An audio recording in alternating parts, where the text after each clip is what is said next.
we're talking about is licking toads to get high. Now, for years, various Indians of Central America have ingested the hallucinogenic secretions of toads, but that practice, according to the Drug Enforcement Administration, is against the law. At first glance, the toad does not look like a criminal. Lick the toad, lick the toad, lick the toad, lick the toad. They call him Narco Toad. On the street, he's also known by his alias, Bufo Marinus. He and his cousin, Bufo Alvarius, are dangerous dudes. They deal in a mind-scrambling substance that defends against intruders. It all comes from a little gland behind the toad's head. When bitten, the toad secretes a milky white fluid from its parotoid glands that can poison its attacker, making them extremely ill and sometimes causing cardiac arrest. Watch whatever crap comes on next. Coming up next. Live from the Hive. The organization took to their Facebook page last week to caution visitors not to lick the Sonoran desert toad. Don't lick it. If you're wondering why anyone would want to do that, well, let's explain. Apparently, this particular species of toad secretes a psychedelic toxin that leads to hallucinations if ingested, but can also make humans really sick, leaving people incapacitated for up to 30 minutes. Well, the NPS didn't say if a particular incident prompted their public service announcement, but a recent report from the New York Times says there has been an increased demand for the poison recently. Perhaps that's the reason the Park Service felt it necessary to remind visitors not to lick toads. Ew, gross, man.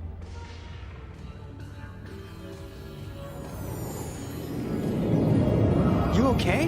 Whoa, everything's so significant. Dude, you gotta try this. Not even. It's got your germs on it. Not this end. Oh, I can see the air.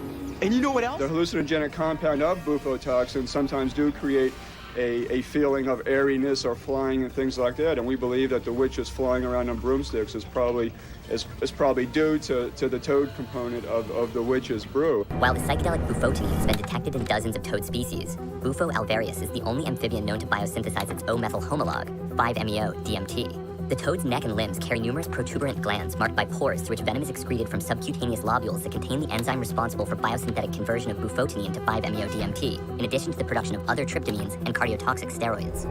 Ooh, check it out, man. The licking toad. Yeah, licking toad, man. Lick the toad. The National Park Service says if you see a toad in the wild, keep your tongue in your mouth. That substance is bitter and foul tasting. It blocks nerve transmission. It can affect the heart. It also can get you high.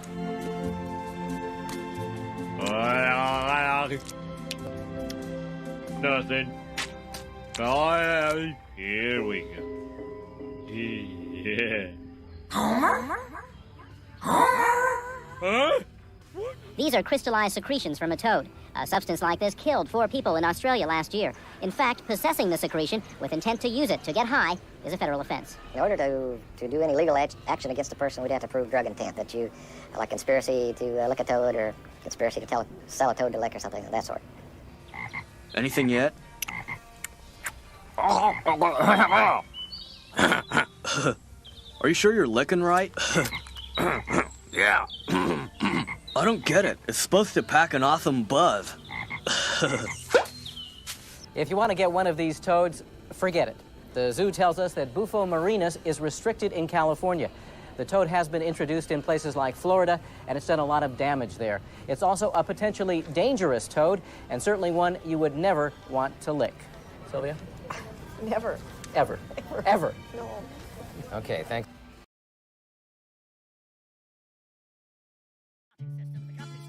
The paradigm of absolute control. And that's why we're just out here doing simple things, pointing out that we're meant to be in nature and be natural, and this is where we find the source that God made to transcend the New World Order. And that's why they want to try to keep us out of it.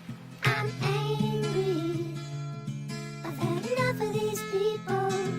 They're a bunch of Christian murder scum. They're on giant death factories keeping babies alive. They're selling their body parts. What more do you need to know about these people? I go out and face these scum.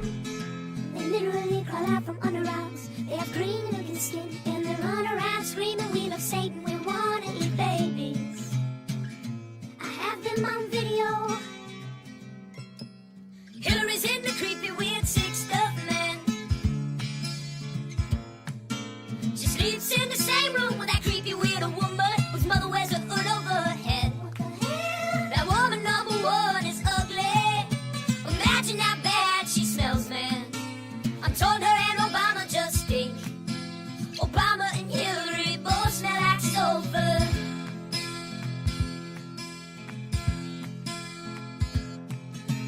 Literal vampire pot and the goblins are hobbling round coming after us. My spirit gets close to that evil and I feel it go.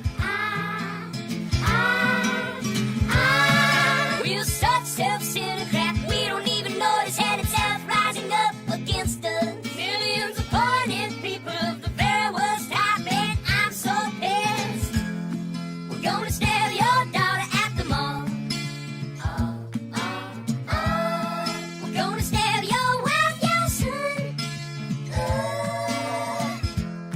We're gonna stab you with a butcher knife, and then the police chief is gonna say, we love our Somalis, we love our Muslims. Oh, they're so good, oh, they're so sweet. I was watching Fox News as I worked out this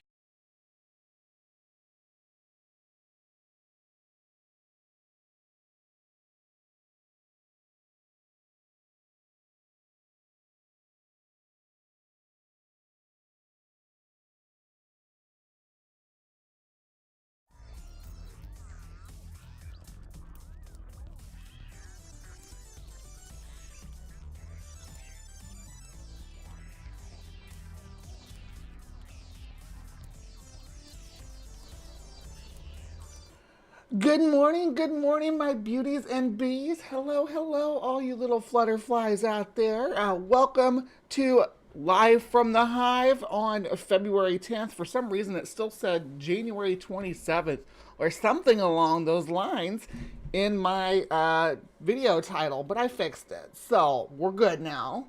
Hi, everybody. We got a lot of people popping in chatty this morning. Good to see everybody. Sandy and John and there's Bugbot popping in and Dave. I'm on first name basis with all my viewers. Isn't that so funny? Tubian. Yeah, we got Al Trucker. Good to see you guys. Native Atheist. Sumami Babe. Good to see you. Everybody's here. Everybody's showing up. Great. Welcome to another installment of Live from the Hive. And I got bangs today. Aren't they cute? I don't really... I'm going to have to get used to them being on my forehead, but I really like the way they look. I got like a... got this... Yeah, anyway. Hello. So glad everybody's here. What a show we have for you today. So, before I get started, I do want to plug some stuff I got coming up. Tomorrow night, I'm on Bad Science Sunday. I think it's my third time visiting there. And we're doing the Heartstones or Heartstones. They call them Harp or Heart, but one person in particular that we're going to be covering really thinks they're hearts. So tune in for that. That's going to be the Valentine's Day episode. Anyway, so that's what I got going on there. I don't have much going on this week because it was a work in the office week, so I wasn't able to get much done because when I go work in the office, they have the overhead lights, the big UV lights. Anyway, they give me a migraine sitting under them all day. Every day I come home, I have a throbbing migraine, and the first thing I want to do is crawl under my covers and take a nap. So I'm taking naps, and then when I get up for my nap, I've just been going and hanging out and Gather. And if you don't hang out and Gather, you probably should, because it's really cool. And we all hang out there. And last night we had Dr. Tapioca Weasel, and we had Steph's in there, and we got Jay and Jess.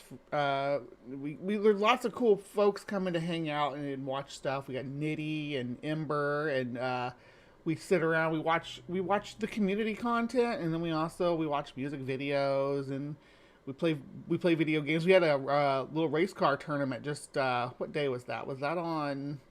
I think it was Thursday. We were showing some people around, and we did a go-kart race. It was pretty cool. So if you like games and just community and stuff, it's a cool place to hang out. I have my own little desk. You can come see my desk if you join. It's the purple one with the giant Venus flytrap on it and the spiders. So it's going to be hard to miss which desk is Breeze, because I decorate it very specifically. Am I related to Alex Jones? Me? No, I'm not related to Alex Jones. Oh, Dr. Mordecai Jones. Oh, yeah. I could see that.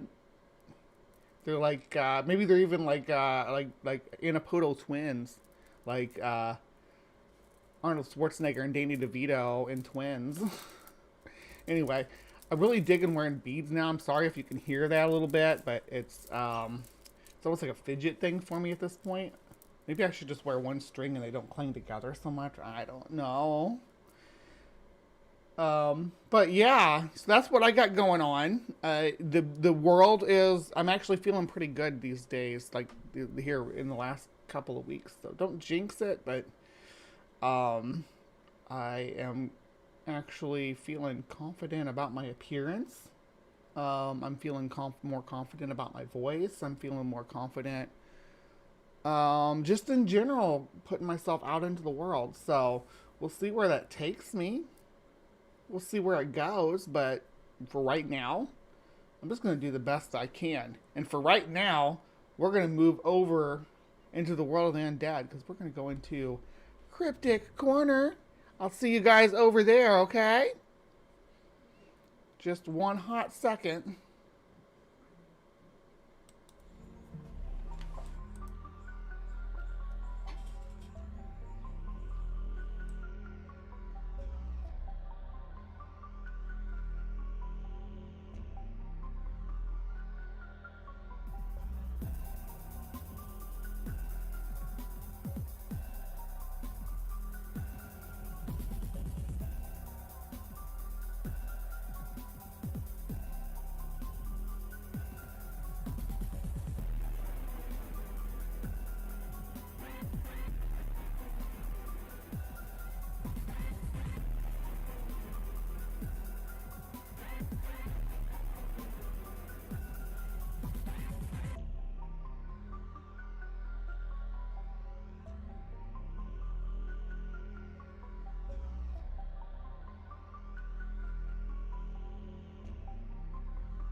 All right.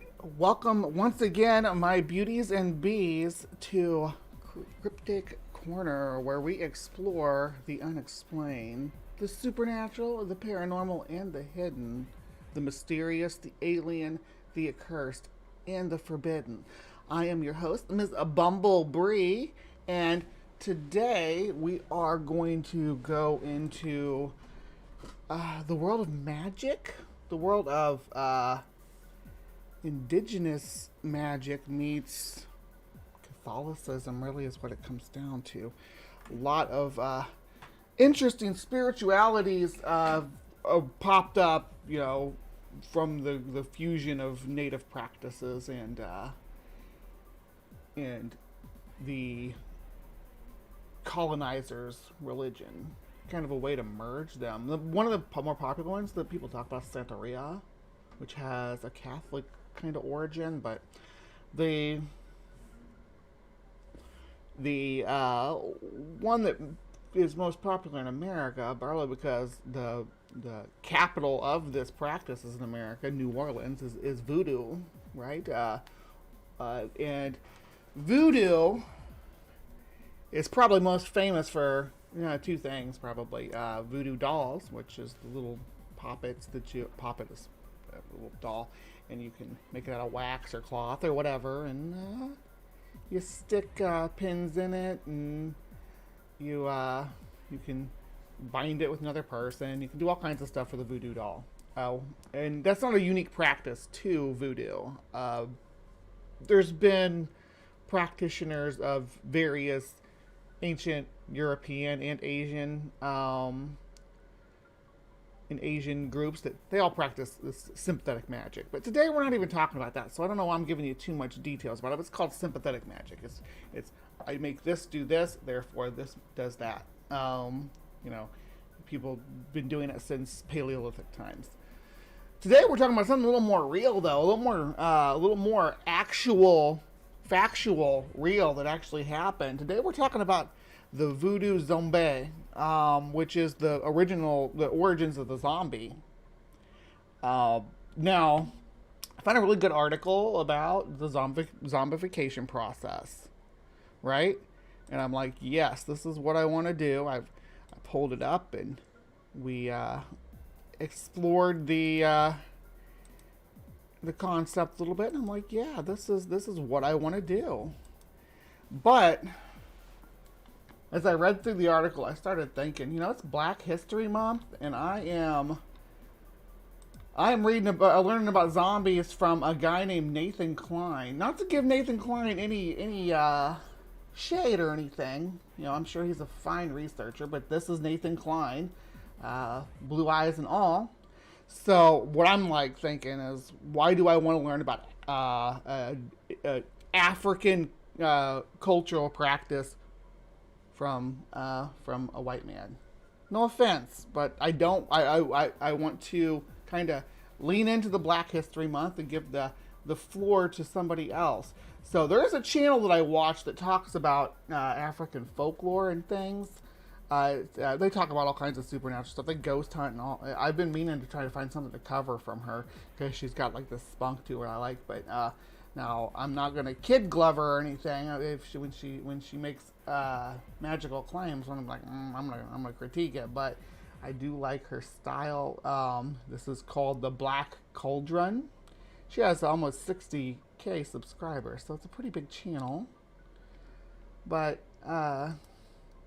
yeah, she's kind of a spiritualist person too. So yeah, let's give her the floor. Y'all want to? This person up, give them more of the spell, which is usually either injected or it is a paste. And they rewind. There we go. All right. Let me know how the audio is too. Hey, Godless Granny, good to see you. Hi. Well,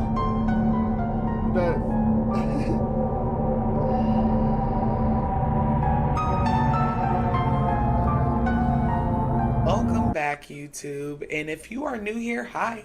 My name is Noah. I am a spiritualist, and on my channel we talk about death, true crime, haunted people, places, and things, spiritual reparations, and how you can fuck around and find out. If you are not following me on this platform or over on TikTok, go ahead and subscribe now. If you are following me and your notification bell is not on, what we really doing? Go ahead and turn it on so you'll know when I post. Before I even get started with this video, I want to thank all of my live callers that called in last Friday to tell us their true crime, spooky, paranormal, alien-esque, yes, that is not a word, I just made it up. Oh no, I think alien-esque is a word. I'm pretty sure. Let's see. Alien-esque.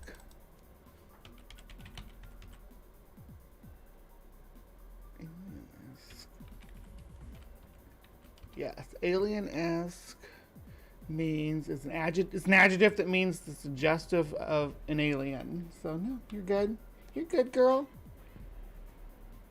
Stories. We truly appreciate your support. We will be back at our second home at Bazaar Junkies this Friday at 6 p.m. Pacific Standard Time, which I believe is 8 p.m. Central and 9 p.m. Eastern Standard Time. So if you have a scary story or a weird story, feel free to call in. We want to hear from you. Today's episode, we are again, let me know if the volume's okay, but I think we're good. Going to be talking about the Haitian zombie. Now, I know we've touched on the zombie in a couple of other videos that I have, and it seemed like you guys were really interested. I got some really interesting emails, which I just may read at the end of this video. But I did get some emails regarding zombie and requests, so I wanted to share a story, actually 2 stories, that I came across where people said that they were zombies. And they came back from the dead decades after they were buried. But before we even get started on these stories, I have to explain what a Haitian zombie is. Because it's not the same thing as our Americanized version. Yes, native atheist, you are right. There is gonna be some pufferfish action, but they also used our lovely Bufo Marinus, the Sonoran giant toad that was in the Look the Toad video at the beginning of the show. They used that secretions too. So yeah, you can lick the pufferfish. I don't even know why people eat pufferfish. That's crazy to me. Why do that? Zombie. Yeah, she says zombie. I love the way she says it. It's like it's lit. It is not what us Westerners, us Americans, look at as zombies. A zombie in Haitian culture is someone that is under a spell and not able to move freely as they would if they had free will. Usually it is someone that has been hexed, crossed, bewitched by a bokor. And a bokor... Zombie, yeah, you like that? So yeah, by a bokor, but and I'm with her on this. I don't think that there's actually any magic going on. I think that they poison them. I'm pretty sure they poison them somehow. They find a way to poison them, and then that makes them their slave. It's like a sorcerer. The spell that they put them under is so strong that whenever they fall ill and they go to hospitals and they are seeking help, we will get to the serpent and the rainbow, Dave. Yeah, we're gonna get there. So you went to Kent Hovind School for Kids That Can't Brain Good. A doctorate, because you got a doctorate in bullshit, Dr. Mordecai. Gotcha. Okay. And they finally die, or what we think, what the doctors think is dying. There's no pulse. It's so faint that you can barely hear it, and most doctors miss it. Once they pronounce them dead, of course, there is a funeral that takes place, and then the bokor goes to the cemetery and digs this person up, give them more of the spell, which is usually either injected or it is a paste, and they are used. They're basically their slave. A lot of people are used in sugar cane plantations to harvest It's essentially like it's like a chemical lobotomy. Is the behavioral impact of it? They really they wander around like like zombies. They wander around like zombies, and they follow simple instructions to do very simple tasks. But for the most part, I don't know that they're more beneficial. Besides that, they don't try to escape. But as we find out, just watch and see. Sugar, or they are just underneath the Bakor's spell. Now that you know what a zombie is in Haiti, wherever you're from, however you pronounce it, let's get into the meat and potatoes, because these two stories are super interesting, and I'm excited to see what you guys think. On October 24th, 1936, a woman staggered into a village in Haiti, and her name was Felicia Felix Mentor. This was in Eerie, Haiti. And if I'm saying it wrong, if I say anything in this video wrong, please correct me. I'm trying to work on my dialect. The woman staggered in. Girl, you're like gonna be way ahead of me, so don't even worry about judgment about your dialect from me, unless it's announcing or enunciating certain species names or something. But even then, I don't really hassle people, because Linnaeus. Keep this in mind when you hear people saying, that's not the proper way to say this in Latin. Linnaeus wrote what's this book called? I feel so stupid now. I don't have it already ready.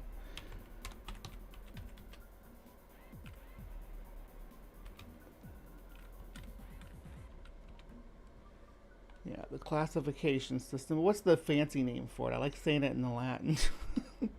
I know it's called Linnaeus classification system in English. Damn it.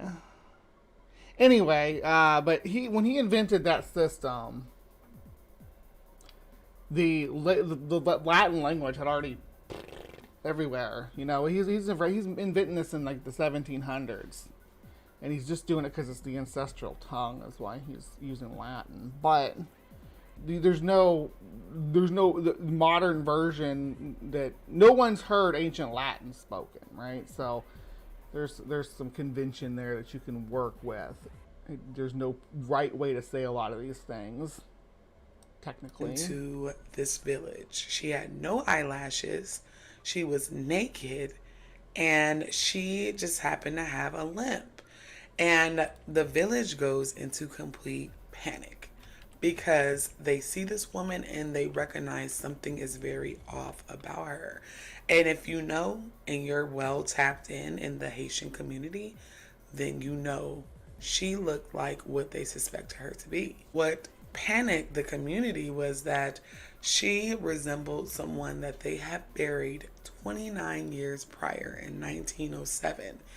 And that limp was from a fractured leg that this person had experienced many, many years prior to her staggering back into her village. Her family members eventually got word of this, and they identified her as Felicia Felix Mentor, because you know your kin, you know when you know, and her family knew. The woman was taken to a government facilitated hospital, and she was confirmed to be Felicia Felix Mentor. And the famous author Zora Neale Hurston actually took a photo of this woman and wrote about this woman in one of her books. Now, that is actually how she looked. That's like the real photo of how she looked when she came out of the stage. So she was naked. They put clothes on her here.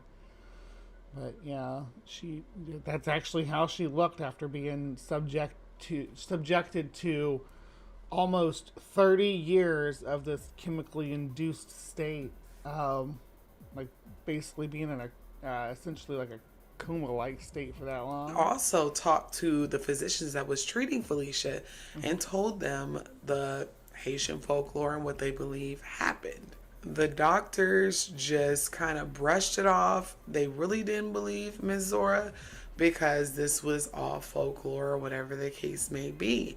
They were suspecting that there was a suppressant, some type of drug that was given to Felicia to stop her free will, to keep her wandering, but it doesn't explain how Felicia got out of the grave after 29 years. Zora Neale Hurston then took...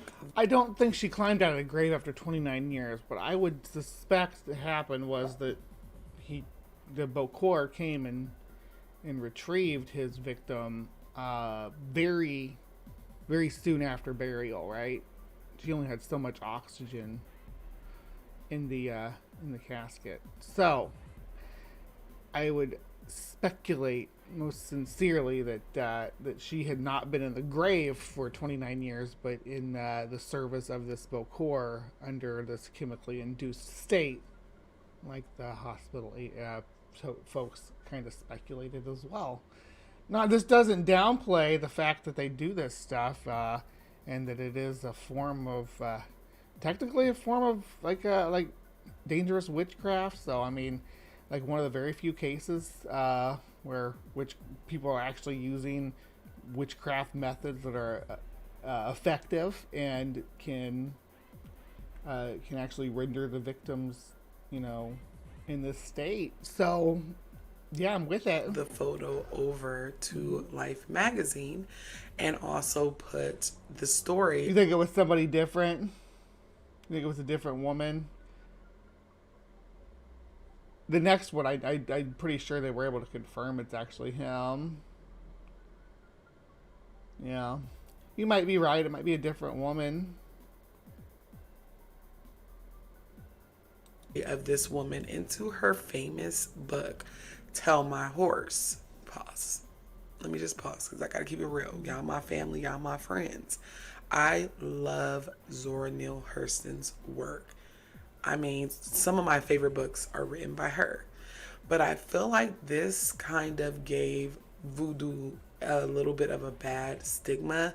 It was already this horrific rumor that voodoo practitioners ate children and sacrificed babies. And I feel like this was more a monetary thing for her book. That sounds like my little atheist community out here. You all eat babies and stuff, right?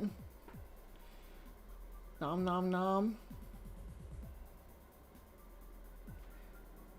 Yeah. So having and again, we will look at the way to actually that they actually do this with the like chemically how they do this. So we are going to cover that.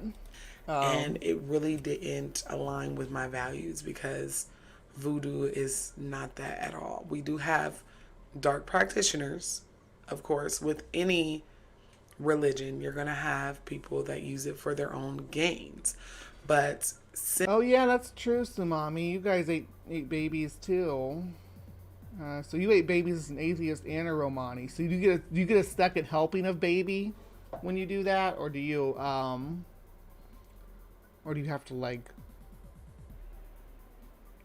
wait a day and then eat one as, so you like go back and forth, eat one as an atheist and then one as a Romani? Let us know in the comments below. How do you do it in your tradition? Sending that photo over to Life magazine when there was already a bad stigma with voodoo, I feel like was more harmful than helpful. And it was definitely to promote the book, in my humblest opinion. So they take Felicia to this government hospital and they give her a full rundown, a health evaluation. Yeah, I mean, it's going to be to promote the book. Yay, capitalism. Sorry about your culture. They diagnose her with schizophrenia, and then they also record how she's speaking, how she's communicating, and it's not making sense. Now, another pause. It is said in Haitian voodoo, whenever a Bokor does this to their victims, they have to keep feeding them the spell or whatever it is to continue this. It's chemistry is what it is. But yeah. Like mind game. And it's also said that if the Bokor dies, then they are released from their state of mind, they can wander and eventually will make it home. The doctors all but dismiss Zora Neale Hurston, and they say all of her answers were unintelligible and irrelevant. Her occasional outbursts of laughter were devoid of emotion, and frequently she spoke of herself in either the first or third person without any sense of discrimination. She had lost all sense of time and was quite indifferent to the world of things around her. That's a possibility too. There could have been a lot of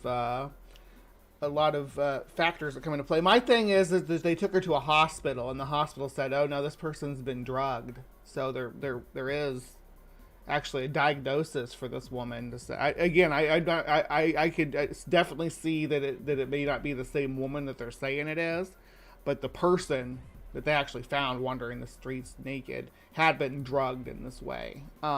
According to the hospital staff, at least from what I can see. There's not like hospital records or anything, just news reports. But that's the claim. And at the time, I mean, they're trying to present the zombie spell or whatever as actual magic and not like a chemical reaction. It's a cool chemical reaction that they can actually manage to do this to people, but. Yeah, anyway. Yeah, I'm not... but someone diagnosed her as schizophrenic. I imagine that after... that this could probably induce schizophrenia, too. These the methodology that they used. Yeah, she could be schizophrenic as well, or have been schizophrenic, or... maybe she was just literally just drugged, like by for some other criminal means, just like regularly drugged, because they don't say what she was drugged with. But she could have been given any number of chemical compounds. If we don't have any details about it, we'll never know. To put her in this state. So there's a lot of factors that could come into play here.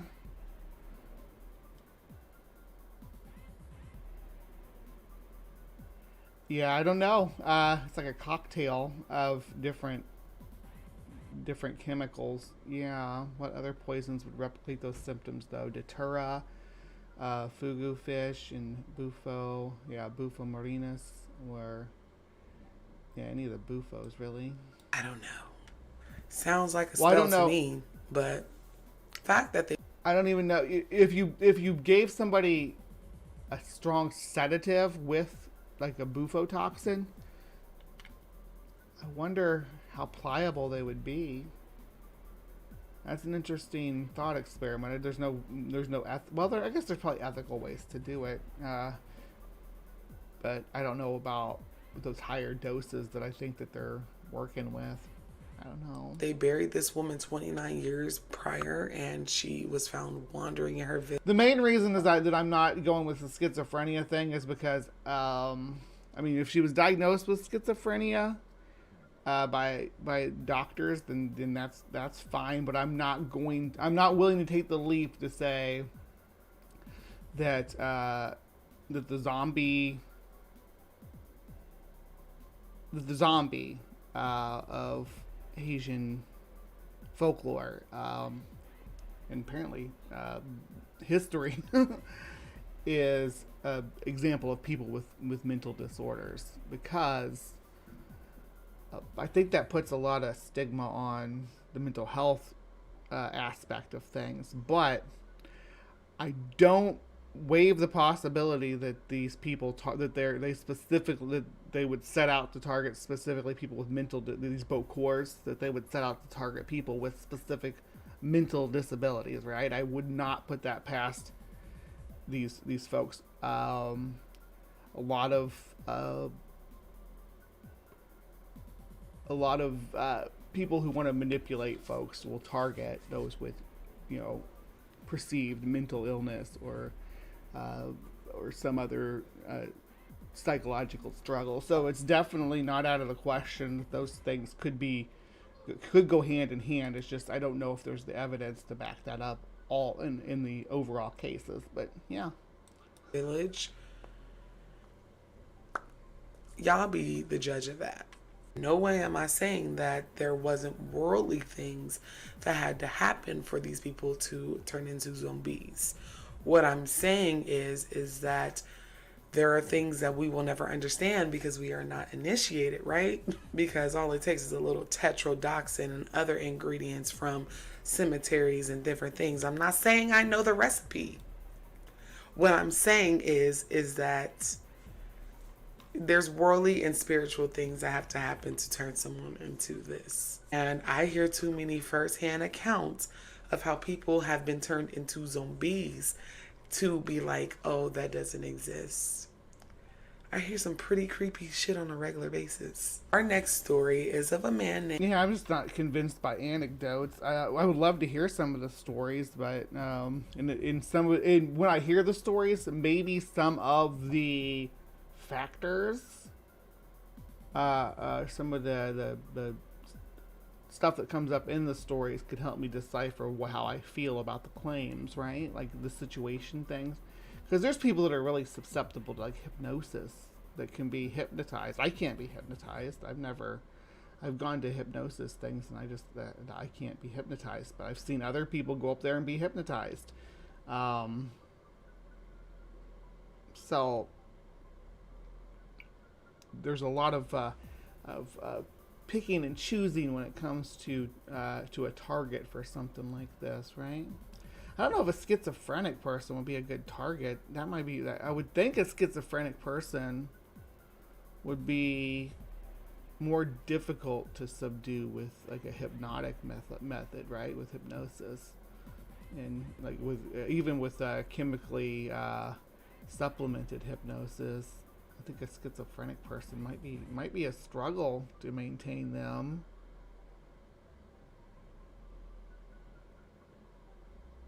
Yeah, but both of those can cause unconsciousness or death if dosing too high. I would wonder if they really do use marine frogs. Yeah, well,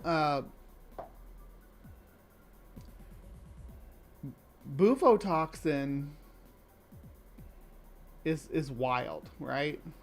I mean, you all watched the thing at the beginning of the show.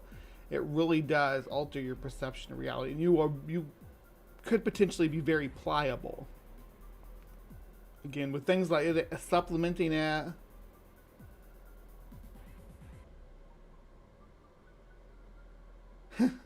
Let's use somebody with a large bank account. Yeah, Datura helps with the mellow to mellow somebody down, right? And then they have, well, I don't know. You can have a psychosis episode on Datura too. I think Datura is more. I haven't tried Datura though. I watched I watched these channels. Me and Vandy Tapioca Weasel watched that when he came to visit. We were watching the Tales from the Trip and stuff. People talking about the different effects of different methodologies of hallucinogenics, and I think, now that I think about it, maybe the Datura wasn't the more mellow one. Maybe the Datura was more the erratic one. No, I'm not gonna try Datura. No, that's a terrible idea. Named Clavarius Narcisse. And I wouldn't try Jimson weed either. Oh my gosh, that'd be terrifying. And he is a man from Haiti who came wandering into his village and claimed that he was being used as a zombie. And people, the villagers, immediately recognized this man when he came home. On April 30th, 1962, Clavarius checked himself into Schweitzer Hospital, and that was an American hospital in Haiti. He had a fever, he was throwing up blood, he was lethargic, he was sick as hell. And that's another thing that I want to touch on. Whenever a Bokor does this, you are sick before you actually go into the zombie state. Very, very ill. So he goes into this American hospital and is treated by an American doctor, a team of American doctors, and they could find no explanation as to why he was so sick. His condition worsened, and 3 days later, he was pronounced dead. Pronounced deceased. They put a toe tag on him, put him in the refrigerator, and waited for his family to come and claim his body so they can bury him. And that's exactly what they did. They held a funeral. He was very much poisoned. If you have schizophrenia, it's no good to smoke weed, you know, because of the paranoia. I don't have schizophrenia. So, yeah, I smoke weed, though. I smoke weed for my anxiety, mostly. I just microdose, though. I have a tiny, tiny tool to just take tiny little doses to chill my anxiety out. I usually don't smoke on camera, though. At least not on my channel. On other people's channel, I will. He probably just needed fluids. I'm a doctor. It is in front of your name. I mean, I can't argue with that. Funeral for this man. They buried him. They thought that it was over with. And this was in 1962. In 1980, a woman named Angelina was shopping in a market in Haiti. And a man approached her. CC Hypno. I gotta read an Entropy Fans comment because it's wonderful. Let me clear my throat. It's clearly drugs in these cases. However, no one can explain how CC Hypno works on Steven Crowder and Matt Walsh every Friday night. You forgot Michael Knowles. Michael Knowles actually came out about it. He actually did it. He actually stepped forward and said, "I'm a CC Hypno addict." Because it's turning him gay, turning him to the girl deck. What are you gonna do? All right, so this guy definitely sounds like he came in here poisoned, right? Clavarius, throwing up, blood, nauseous and dizzy and ill, very much poisoned. We're going with the. We're going with the official statement is on that. It's including the drugs that were used on him were included pufferfish venom and bufotoxin. So it did include the hallucinogenic compounds that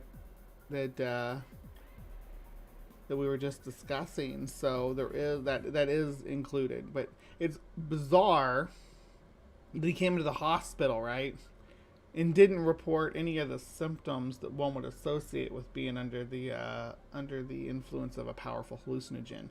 They are pretty. I mean, obviously the throwing up, foaming at the mouth is another one, but when someone's having audio and visual hallucinations, there's obvious signs of that, right? And I don't, in the reports of Clavarius coming to the hospital, you don't hear that. So I don't think that that's what's used to put him down. You know, I don't think that, despite the fact that I think he was poisoned to put him in a state where he looked like he was almost dead, I think he's poisoned with something, that there's something different, that he's poisoned to fake his death. They put him in the ground, and the Bakor and whoever's helping him or whatever, they dig him up, and then, only then do they start with the Datura pufferfish toad cocktail. Only then. So, just food for thought. But they may use both of these potions interchangeably depending on when they need the zombie. When they're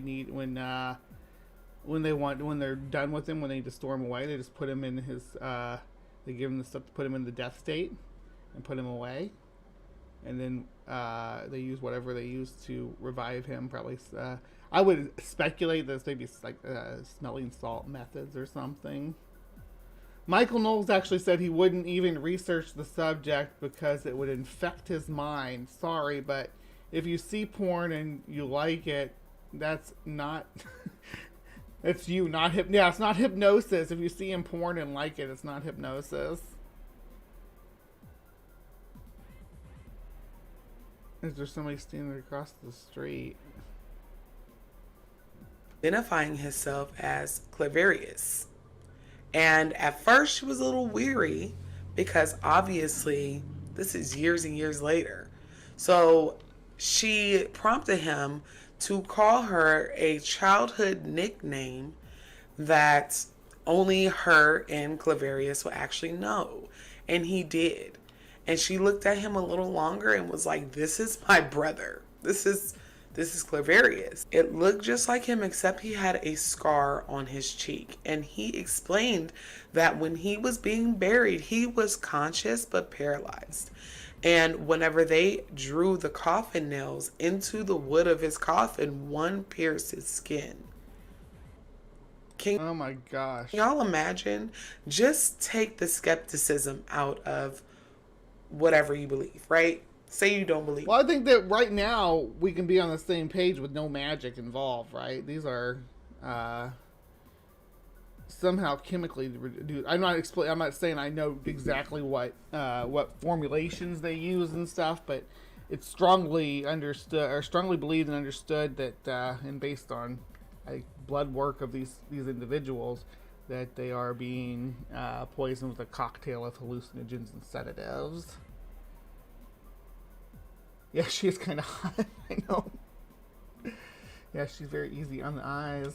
But just for a second, believe me, if you're being buried alive and you realize what happened to you, and then a big ass coffin nail goes through your face and you can feel all the pain, but you can't say anything.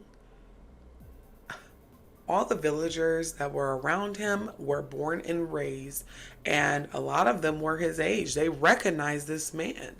And so he begins to tell what happened to him. He said that himself, along with others, were working as zombies on a sugar plantation. And the Bokor was in charge of all of these zombies. He recalls how he had his funeral. He could explain things that happened at his funeral that only he would be able to know, or no one else would be able to know. Or would anybody who was at the funeral might be able to know? Anybody else who came to the funeral might know?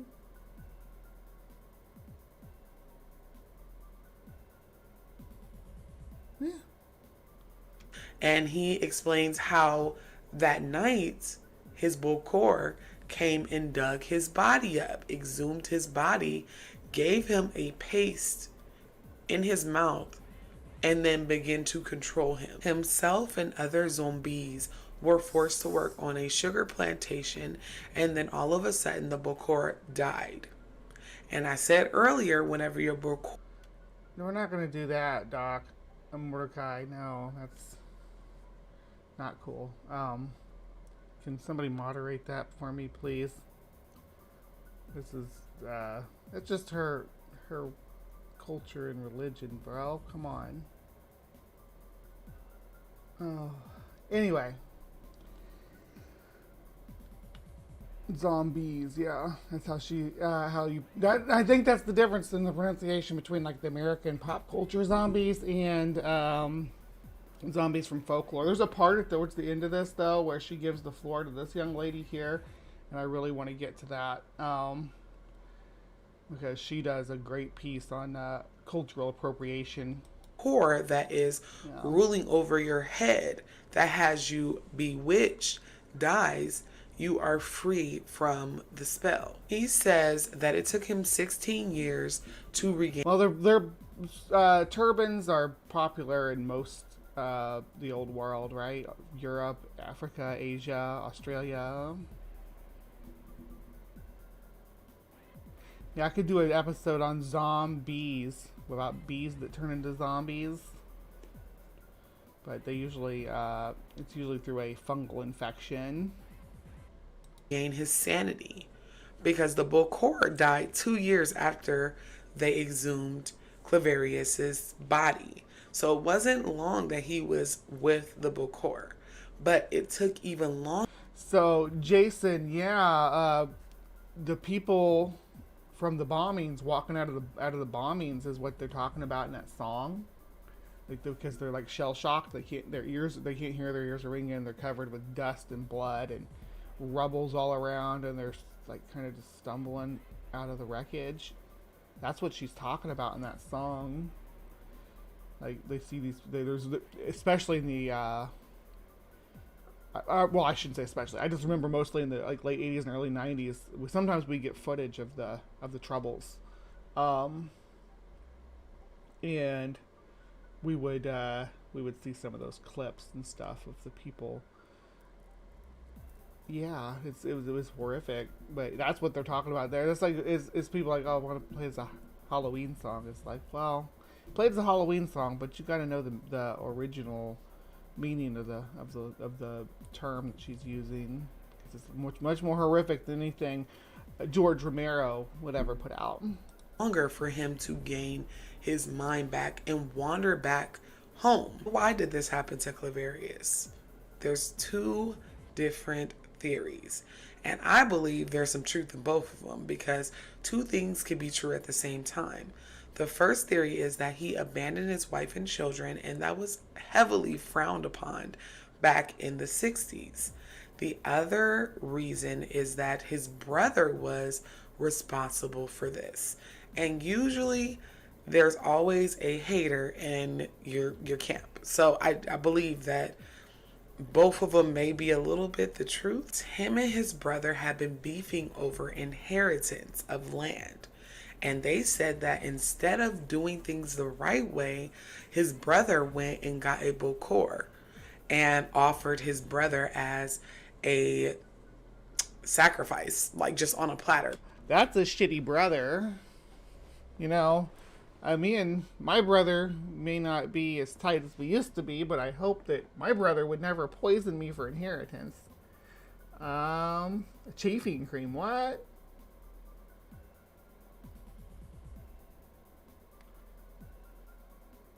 Why does cranberry juice taste like it doesn't want to be wet? That's true. Because he wanted the land. Claverius also said that he only returned back to the land after, one, he regained his mind, and two, after his brother's death, because he did not want to fuck around and find out a second time. The villagers were happy to see Claverius. They believed him because they believe in voodoo. And his story also, along with Felicia's, was featured in Tell My Horse by Zora Neale Hurston. His story was loosely adapted into The Serpent and the Rainbow, and this was directed by Wes Craven in 1988, who's also responsible for A Nightmare on Elm Street, the Freddy Krueger saga. Claverius got reacquainted with his community. They accepted him with welcome arms. He lived a pretty long life. He was born January 2nd, 1922, and he didn't pass away until 1994. So he was able to get his story. So I was alive with this guy, and I never got a chance to interview him. Isn't that the worst? Like a real life zombie, and they were alive and well, and then I was 11 years old when they died. So there's no excuse for me to not have interviewed him. It's just laziness on my part, really. But yeah, it sounds like the poor guy was poisoned and then kept. Let me clear my throat. He was poisoned and then kept drugged, right, for a good while, until he finally, at some point, I don't know if he built up a resistance to it, or maybe they missed the dose or something, and he got enough forthwith thought to head out and see if he can make his way back home. Out in my lifetime, and I truly enjoy learning about this, because this is the perfect dose of either betrayal or fuck around and find out. Y'all be the judge. If you guys are still doubting zombies, I'm going to insert some TikToks for you guys to watch. And it's people that have experienced the phenomenon of Haitian zombies. But I did want to share an email that I got back in December about one of my subscribers' experience with a zombie in her family. and she will remain anonymous. I'm going to respect her boundaries. I just truly appreciate you guys sharing this tea with me. I was on the edge of my seat for this story, so I know you guys will be too. So I'm going to read it now. Where should I start? So my uncle got Yeah, Jerk, you got things under control. Thank you. deported back to Haiti from the States due to years of crime and drug abuse. Once the moderation happens, though, we just let it drop, right? We're not going to hassle, and yeah, we're just going to let it drop. We all thought he was doing well. He has a wife, she's pregnant, everything is good. Then he started calling my grandfather constantly for money, which he didn't mind, but it got out of hand because he would call 2 to 3 times out of the week begging. My grandfather told him to stand up and be a man and take care of his family, and he couldn't afford to keep sending him money like that. My uncle didn't like his response and pretty much disrespected his father, demanding for his support. My grandfather didn't like how he was disrespectful. He said he was going to cut all communication, but my grandmother did not. She always made sure to speak with him anytime he called. Now my uncle is going back to his old lifestyle: drugs, robbery, and now voodoo. We heard from other family members that he was dealing with voodoo to get cash and materialistic things, and that got my grandfather even more upset because he was an old priest that now gave his life to Christ, and he despised the fact that he uses the religion for evil things and pretty much disowned him after that because he knew nothing would come good of it. See, here's my thing with this, right?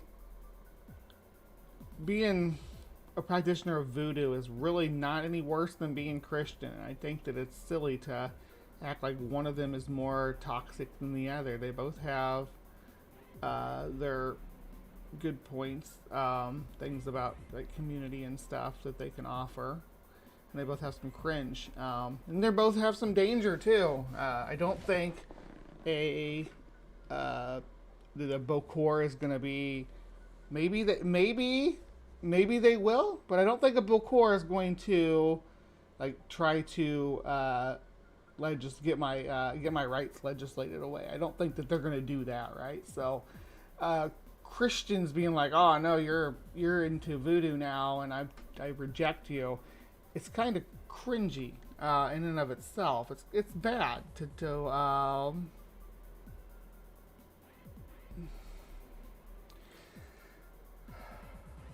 Anyway, yeah, the idea that our religion, since it's the dominant one, is the most important and the only one that's moral and all the rest of them are sinister is something that the Catholic Church has spread all around the world. And it's sad to see someone who's promoting African culture to, maybe she's just reading the letter and she doesn't agree with this person, but I am not putting a priest up on a pedestal. I'm not putting a Catholic priest or any other kind of Abrahamic priest up on a pedestal above a Bokor. I'm sorry, I'm not. They're not. I don't think that they have the moral high ground there. Months later, we got a call from my uncle begging for help because he did something wrong and he doesn't know where to turn. My grandmother then asked him what was going on, and he said he gave his baby up to the spirits. So pretty much he did a ritual and gave his unborn child as a gift for whatever he wanted. Now the baby is here and he's refusing to do so, and bad things are happening to him and he feels like he's being followed. All I remember was my grandmother screaming, asking him what he has done and how bad of a person he was. My grandfather overheard the conversation, grabbed the phone out of her hand, and told him to figure it out and never to call back. There's just a level of audacity to it, to evangelicals. There's a level of audacity to saying, oh, voodoo is evil. Even there's an audacity to saying Satanism is evil, because Satanists don't, as far as I know, they don't harm anyone at any point in time. That's part of their creed, is not to harm anyone. So it's really weird to hear people claiming they have the moral high, or that any Abrahamic faith has the moral high ground. You know, just well, I say that, but there may be some like private sects that mind their own business and don't do anything. I don't want to paint everybody with such a broad brush, but the majority, like the Catholic Church and the majority of Baptists in America, are painted with this brush at least. 1 week later, we received a call from the morgue claiming they had my uncle's body, and if we don't pay to have him buried, they were going to throw his body out on the street.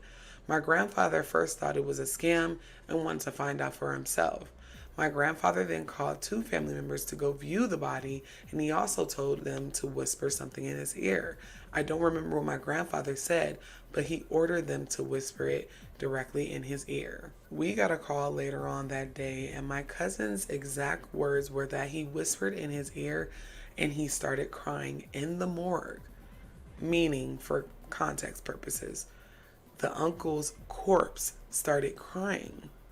Once my grandfather clarified that now he's a zombie, my grandfather then ordered for his body to be cremated. So my uncle was burned alive. We found out that the mystical powder that was thrown in his face made him pass out. His body was found. So that's something that that the Yunalushi do as well. We need to cover. Maybe I should do that next week. We'll do Yunalushi next week. Skinwalkers. I found a really good video about it from a Native American point of view too. So doing like the kind of same situation as this, letting the people whose culture this is from tell the story. But they use the same kind of. They call it corpse powder, right? In voodoo it's called zombie powder, but it's what knocks them out. It's what makes them go into the death-like state. The Claverius situation, he may have been subjected to something similar at first. That's why I'm saying I think there's 2 agents, chemical agents at work here. There is whatever they use to knock them out, which is sounds like it's this powder, the corpse powder, or the zombie powder, depending on which culture you're looking at. It's probably a lot of the same chemicals. I don't know. We'll have to break open some science on that at some point and explore what's actually in these powders and substances that they use for these rituals. I'd already started like a project on that with the mandrake, so I'm already started working my way through magical ingredients that are used to do these ancient spells and stuff, and actually what kind of qualities they have. So if you didn't watch the mandrake video, probably like link it up there or something. Maybe you just drop it in the side chat over here. So anyway, yeah, let's continue on. In the street, and he was pronounced deceased. He was fully conscious, but all vitals were gone. Once buried, the person that casted the spell digs up the body and uses them as a personal zombie. My grandfather's exact words were that he would not allow these bad people to use his son to do bad things to others, and that he created his own. Stool, did you bring enough zombie powder for everyone? We all need zombie powder. Jason, will you frisk Stool for some zombie powder? I need him. I need my fix. Just blast me right in the face with it. Ready. Own path, and now has to deal with God. I felt horrible for what happened to my uncle, but he fucked around and found out. I'm sorry, that last part. This is why you need to be careful as to what you tap into. Because she's right. Her uncle absolutely fucked around and found out. And I don't know the backstory as to why. Do several lines of zombie powder. Woo! That'll get your blood flowing. You prefer zombie flour? I'm not good with uppers. Oh. Grandpa didn't want to save him, or even if he couldn't, more than likely it's because he gave his life to Christ. But the uncle definitely played in some shit that he shouldn't have. But in this segment, we're going to share some ticky-tacks, some TikToks. She usually says the fuck around and find out part there. I'm kind of sad she didn't. That's like her catchphrase. About the zombie. And you guys will see that A lot of these people look like me and you. They don't look like what us Americans think a zombie should look like, because that is a perception that was taken from Haitian culture, brought over, made into scary movies, and exploited. Because at the end of the day, zombies don't necessarily look dead. They could look malnutritioned. Still wants big chocolatey brains. But they look like me and you.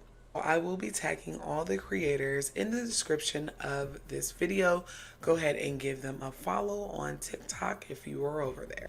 This first video comes from a user named Trisha the Angel, and she just breaks it down a little bit further. And this is mainly for people that may be a little still confused on the difference between American zombies and Haitian zombies. Just watch. So as I mentioned in the previous video, the origin of zombies can be traced back to Africa. This is based, and I'm probably not going to interrupt her very much, so I'm just going to let her talk, because this is really good. So as I mentioned in the previous video, the origin of zombies can be traced back to Africa, specifically Central Western Africa, through Haiti. Zombies were made popular through Haiti. Haitians descend from Africa. And the word zombie itself, or zombie, as it's said in Haitian Creole, originates from my language, Kikongo. It originates from my people's language, Kikongo, and other Bantu dialects from that region. The origin of zombies is so different from what we've come to know today. These days, they're cool, they're trendy, they're funny.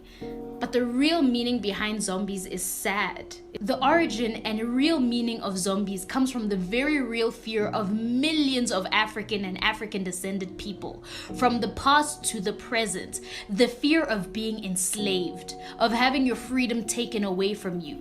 Zombies is essentially a supernatural allegory to slavery. Our ancestors were terrified. Their lives were being taken away from them, their freedom, their decisions, their agency, and they were being turned into these objects that people could use for their own gain. That is a fear that was real then, and it is a fear that is still real now. You get African refugees that are being sold into slavery. You get young women and girls that are being sold into marriage. Orphan children get turned into house slaves because there's no one to look out for them. This is a very real fear that was taken and turned into a commercial joke. I see a lot of people on the internet talking about how we're trying to steal their history, their mythology through Lord of the Rings and having black elves and now Ariel. Meanwhile, look what you did to our mythology. You took a very real fear, a tragedy of millions of people, and you turned... And I said I wasn't going to interrupt, but I do want to say I don't think George Romero's Night of the Living Dead belongs in this list. He never used the term zombie. This was before Hollywood started using the term zombie in the way to describe Romero's creations. He called them ghouls, and they had nothing at all to do with the Haitian traditional zombie. So other than that, I'm fine with what she's saying here. I think Romero probably can come off the list. Turned it into a joke. You turn it into something that is trendy and cool. George A. Romero is considered by many to be the one who ushered in the modern day zombie craze. But essentially what happened, the traditional zombie was westernized. You took the original face of zombification and replaced it with this. It's always good to be informed, and she hit the nail on the head. We have glorified zombies. We have The Walking Dead, The Night of the Living Dead, and all of that kind of comes from African and Caribbean culture. Now, these next couple of videos come from... So I don't know if I would agree with that about Romero's zombies, though. Again, Romero not using the word zombies. People appropriating the word zombies and applying it to Romero's creation is what happened. I think that's the way it looks historically. Now, it's the movie Zombie, which was a sequel to Night of the Living Dead that was... Oh, damn it, I can't remember the order. I'll have to do a timeline of that. Maybe I'll do the closing for this video as a timeline of that. But let's let her kind of wrap up here. She's just got a few more minutes a TikTok left. account called Orisha Rising. And I do want to ask everyone to be respectful. Even if you don't believe in this kind of stuff, we are not going to disrespect spirit and disrespect actual believers and practitioners. So these videos... I don't disrespect people. I will not respect silly beliefs, though, about magic. So I do believe in chemistry and pharmaceuticals. Actually, I work in the pharmaceutical industry. So, yeah. They're very, very interesting. It is about a young man who is said to be a zombie. And it appears that his father has reclaimed him and he is just a shell of who he used to be. Y'all watch this and give me y'all opinion. This is Wilfred Dorison, a dead man who is still alive. 18 months after he was buried and this death certificate issued, he reappeared. Wilfred has made legal history. The High Court of Haiti has officially declared him to be a zombie.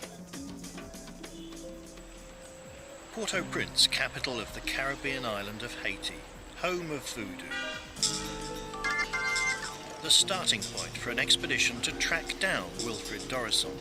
Littlewood nor Gorinsky have been to Haiti before.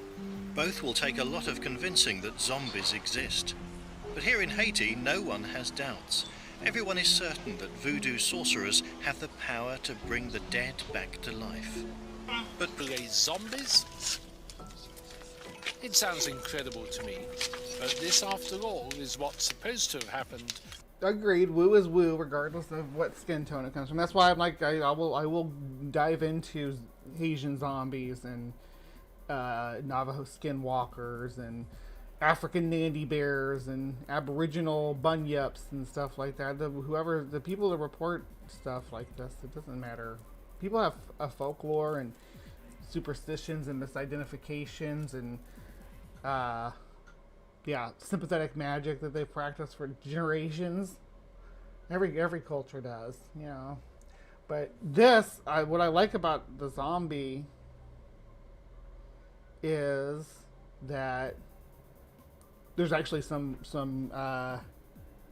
there is some evidence of chemical interference. So they are actually somebody is actually doing something to people. They are actually drugging them, and there is some kind of practice that takes place that involves faking that someone's dead and then bringing them back as a slave.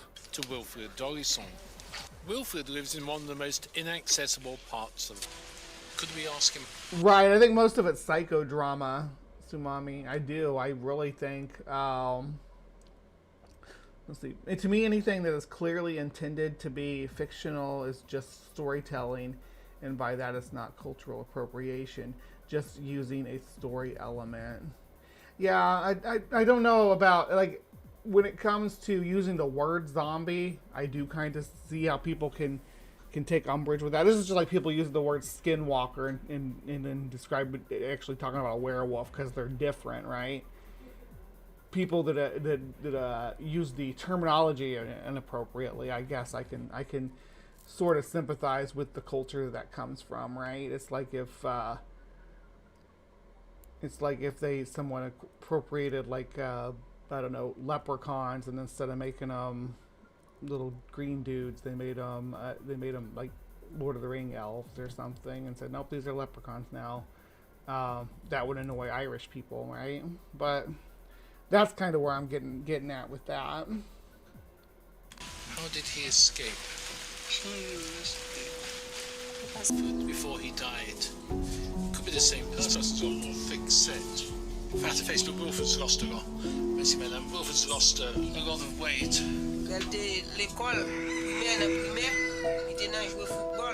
Wilfred's mother recognized her dead son from his broken finger, which he'd injured playing football. That was a lot. Wait a second, you recognized your son from his injured finger, not from his face?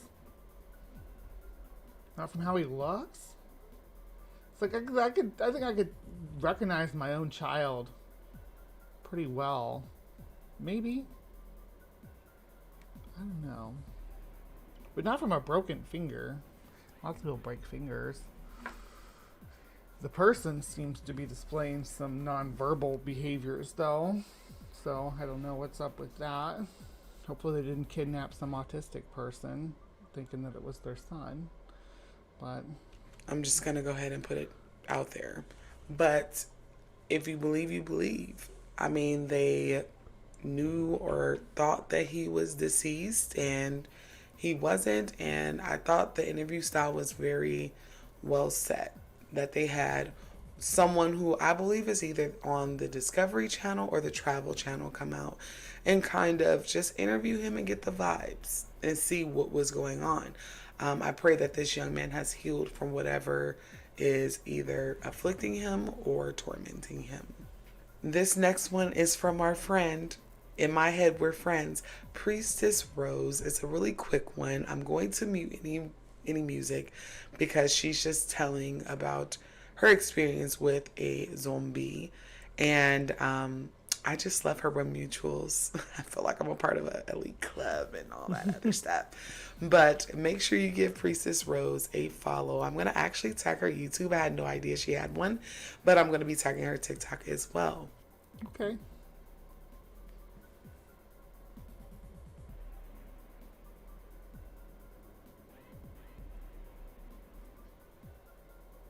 I don't know, y'all. Zombies. Wait, zombie. is that it?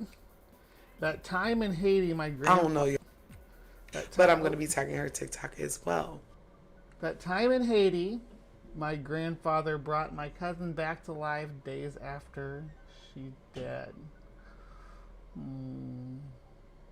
That's just I don't know, y'all. Zombies are seeming like it's a thing. Bold claims require bold evidence. Like, this extraordinary claims require extraordinary evidence. If somebody's brought back from the dead days after they died, let's get some names and documentation on that instead of just claiming it hollow. Like, if they were declared dead by medical professionals, then were they just assumed dead by the family and then revived? And like I said, there are some worldly things that have to happen for the spiritual to happen. But I still believe. And that's it. That's just all I'm saying. That is all for today, YouTube. Well, I think it's completely chemical. I think a lot of it is folklore, maybe some suggestive hypnosis involved, but generally it sounds a lot like poisoning and drugging someone. But that's just me. That's what I believe. Thank you again for your continued support. If you have a spooky, haunted people, places, or things. Okay, she's gonna just do her plug here. I'm gonna just go back and plug her channel again. This is the Black Cauldron. Pretty big channel, so she's got lots of followers. Now, there are a couple of things I just did want to go over real quick. This is Science and How Stuff Works. .com, and we're talking about the Haitian zombie powder. I'm just going to go read this through. It's not too long, so I'm just going to read this through for us real quick.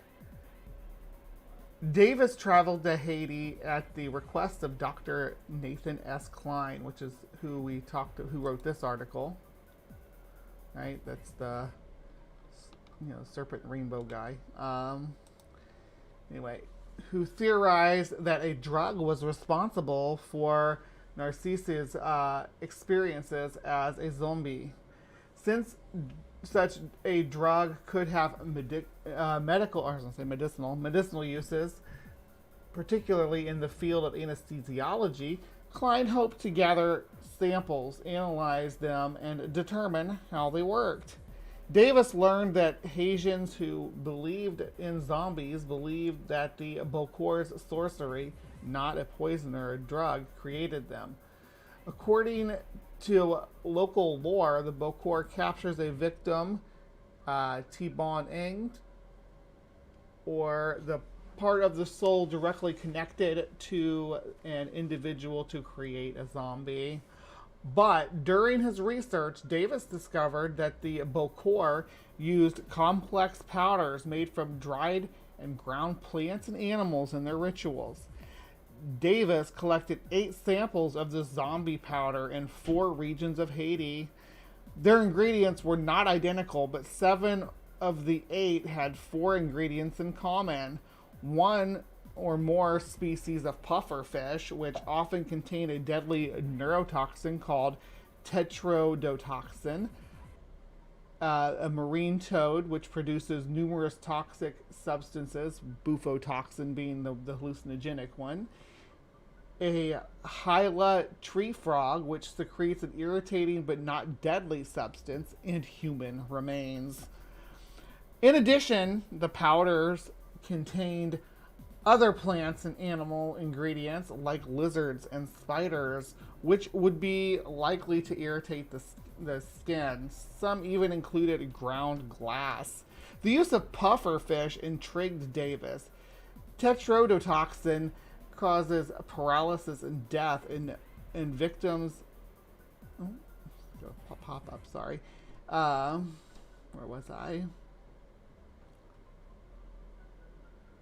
The victims of tetrodotoxin poisoning often remain unconscious until just before death.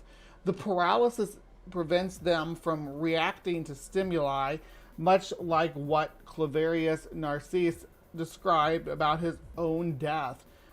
Doctors have also documented cases in which people ingest tetrodotoxin and appear dead but eventually made a complete recovery. Davis theorized that the powder applied topically created irritation and breaks the victim's skin. The tetrodotoxin could then pass into the bloodstream, paralyzing the victim, which causes him to appear dead. The family would bury the victim, and the Bokor would remove the body from the grave. If all had gone well, the victim, if all had gone wrong, well, the poison would wear off, and the victim would believe himself to be a zombie. While Davis's theory is promising, it does have some holes in it. Next, we'll look at some of the controversies surrounding Davis's work. At first glance, Davis's research seems promising. Tetrodotoxin definitely causes paralysis and death, and researchers have documented cases in which people have recovered from near-fatal tetrodotoxin poisoning. Some of the samples Davis brought back to the United States also produced dramatic results when applied to shaved skin of rats and rhesus monkeys. The subjects became lethargic and immobile, but they eventually recovered completely.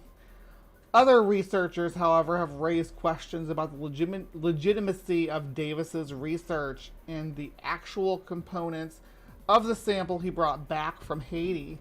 Scientists have questioned Davis's ethics since he observed the desecration of graves when gathering ingredients for the powder, questioned whether the initial experiment with the powder were scientific or controlled, and whether other substances had been added to the powder being tested. Alleged that the samples of powder contained little to no tetrodotoxin, Davis countered that putting the powder into solution for testing may have destroyed the active ingredients. Revealed that Davis repeated his topical application of the powder using rats and saw absolutely no effect.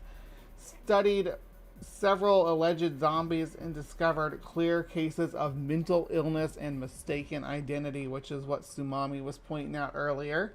A lot of people view Davis's work as the only possible explanation for Haitian zombie phenomena. Others dismiss it as unscientific or even fraudulent. You can learn more about the controversies regarding Haitian zombies and Davis's research in the April 15th, 1988 issue of the journal Science, and October 11, 1997 issue of Lancet. Haitian zombies have been the inspiration for movies, books, and video games. Yeah, and then we're not going to look at the portrayal in pop culture. I'm not really interested in that, but yeah, so it's not cut and dry. Nothing's final on this, but it is an interesting case of folklore and medicine kind of coming to heads in the most interesting ways. So Yeah, what do you think? Do you think that the whole thing is a psychodrama, that people are active participants? Do you think that real zombies exist that are chemically induced, of course? Or do you think that there's actually magic? Let me know in the comments down below. We are here every Saturday morning on Live from the Hive. You can join us too at 9:30 a.m. Central Standard Time and be part of this amazing crowd over here who loves to keep me entertained for the most of the show and laughing my way through these topics. Please remember to be kind, take care, and we will see you next time. As I always say at this time of the show, Hive, don't go anywhere. I'm not done yet. Don't go, because there is more show to come. We have some sci-fails right around the corner. And I cannot wait to cover this topic because hot damn, is it kooky. I will see you guys over there.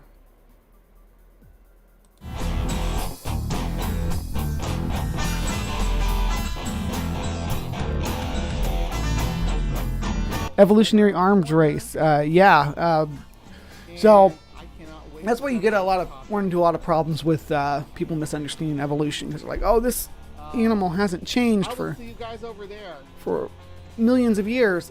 It's because it's been and that's never true, by the way, but that's because it's been accustomed to that ecological niche for all that time. It doesn't mean it hasn't been challenged for that. It just means it came out on top every time.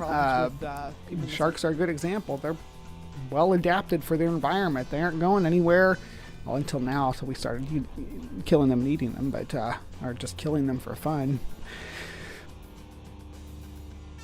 When there's an extinction event, that's when we get what we call, it's a punctuated equilibrium. Otherwise, you experience gradualism. But when the extinction event happens, whether it's disease-driven or natural disaster, whatever, all the life forms die out, it creates basically a niche vacuum where new forms of life get to try their hands at things that their ancestors weren't able to do before because of the competition. Animals move into these more specialized niches, though. Makes them more susceptible to extinction events, or obviously we're in the middle of the Anthropocene right now, where we're the extinction event, and the specialized animals are the first ones going, especially the large ones. That's one of the most specialized niches you can be in is a large browser or a large grazer, especially large browsers though, because they tend to be more of a K strategist in their reproductive methodology.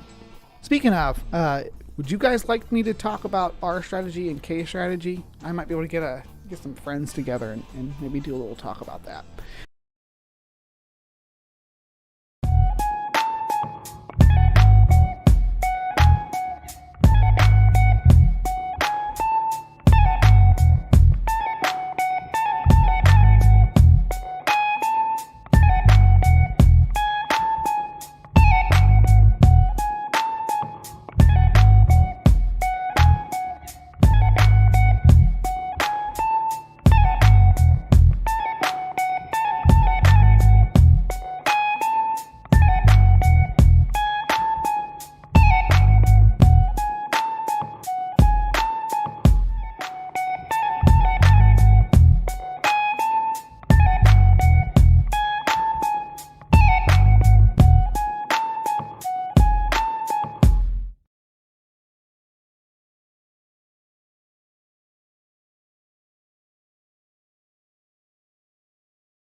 So muted.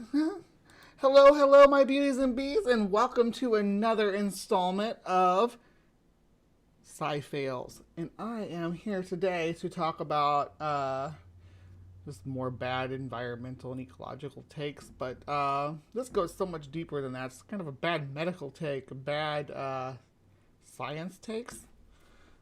So, not all bad. There is some stuff in here that unfortunately is true, but let's just dive right in. Yeah, let's just dive right in. All right, so how many of y'all know who Howard George Stirrup is? Howard.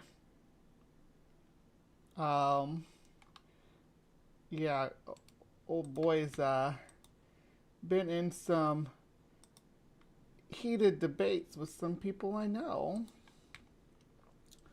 Some people you probably know too. Here he's coming after Forrest Valkai, Matt Dillahunty. Snake was right. I think we got some Mark Reed. T-Jump, which, whatever. Here he is with Khalil Allah, the Ick. And Fight the Flatterer. So this guy gets around, right? He's all over the place, but he's got this idea that water falling from the sky is somehow safer than water treated in a treatment plant. So we're gonna find out what that's all about.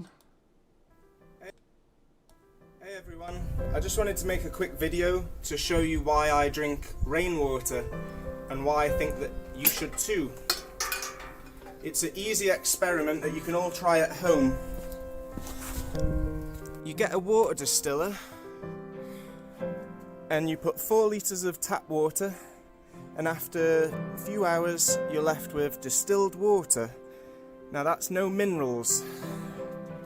If you want, you can always add the minerals back with some pink salt, squeeze some lime, but look at what comes out. So he's using like pink salt and lime, all these naturopath ideas about the fluoride poison shirt tells me all. Shirt he had on tells me all I need to know. Yeah, he's yeah, but there's this notion that because the minerals when they're pulled out of the water look icky. They don't really look icky. They're white, slimy, powdery. It's wet powder is what it is. But because they look icky, that they're bad for you. Even though throughout all of our development, we've gotten minerals from the water we drink. We always have as a species. It's how we get minerals into our system through the food and water we consume. We get minerals in our systems, right? Yes, the bad stuff can get into in some places, like again, Flint, Michigan always comes to mind. Where the water is just awful, but you're not getting what you think you're getting from the rainwater, my friend, but we'll get there when you start talking about drinking rainwater. A few litres of water. Okay. All this nasty stone. You know that goes right to your pineal gland and calcifies it, right? right to that pineal gland and crust it over. Minerals that you do not want in your body, as well as the metals and the chemicals that they use to keep their pipes clean and kill microorganisms. Well, we are made of How dare they put stuff in us to kill microorganisms in the water we consume when things like frickin' diphtheria, what am I thinking? Dysentery exist. Yeah, get dysentery, dude, if you think that you don't want the water you drink treated for microbes. Microorganisms. So I recommend you Wait, you said well, we are made of microorganisms. No, that's true. We're made of microorganisms, but we're not the microorganisms that's treating for. Just because two things are both microorganisms doesn't mean that those are the ones that are that are going to be affected by these treatments. Yeah, you want your water treated. I'm sorry if that's a problem. You can, again, like he's saying, get a distiller or something and you can filter it. That's fine if you want to do that. I don't drink tap water myself. I drink filtered water. Well, I should say I have a pitcher that we filter the water with. So, yeah. So I recommend you start cleaning your water, because even bottled water has got microplastics in it. So it's maybe a good idea to look. But you're going to say rainwater doesn't have microplastics in it, and I'm going to laugh, and my hive's going to laugh, and we're all going to laugh at you because rainwater is going to have more microplastics in it than the tap water because it's coming directly from where the microplastics originate. Instead of making it through the filtration system and into our drinking water, they're just coming straight into our drinking water if you drink rainwater like that. Look into a water distiller, because fluoride and chlorine are not good in any quantity. Thank you. And they will lean really heavy on this fluoride situation, right? The minuscule levels of fluoride that they add to the water in some countries and some jurisdictions for public health. It's for to help with tooth decay and cavities in urban areas. There's a lot of research on it. It's not. It's how much help it does is questionable. I don't know. Most of the scientific research seems to support that it is beneficial. We will look at those papers later. There is obviously the alternative medicine fringe who are opposed to fluoride in the water completely. They're like, oh no, don't put fluoride in the water. And I'm not here to go, oh no, it's 100% does good for all our teeth, and it makes sense that everybody should have it in their water. I don't know enough about the research to make that decision myself, but I do know the caliber of arguments when you compare one group making an argument to another, and we will see that later on when we investigate who's claiming what about the fluoride. But there's a lot more than fluoride on the table for us today, so let's continue. We're only 1 minute and 24 seconds into a 31-minute video. And I'd just like to add that if you think these are natural cloud formations, you're mistaken. These straight lines are left by aircrafts that are designed for geoengineering. And I'm sorry to say, guys, that's not a conspiracy theory. Because they do have aircrafts capable of geoengineering does not mean that every cloud you see in the sky is geoengineered now. That's not how that works. Just because we've learned how to do something artificially doesn't mean that it's always artificial. It's like going to the forest and saying that it must be a grove that somebody planted because we can plant forests now. That's not how this works. Check on the website I've left in the description. There are lots of things that we just accept as a given without ever once questioning it or even thinking about it at all.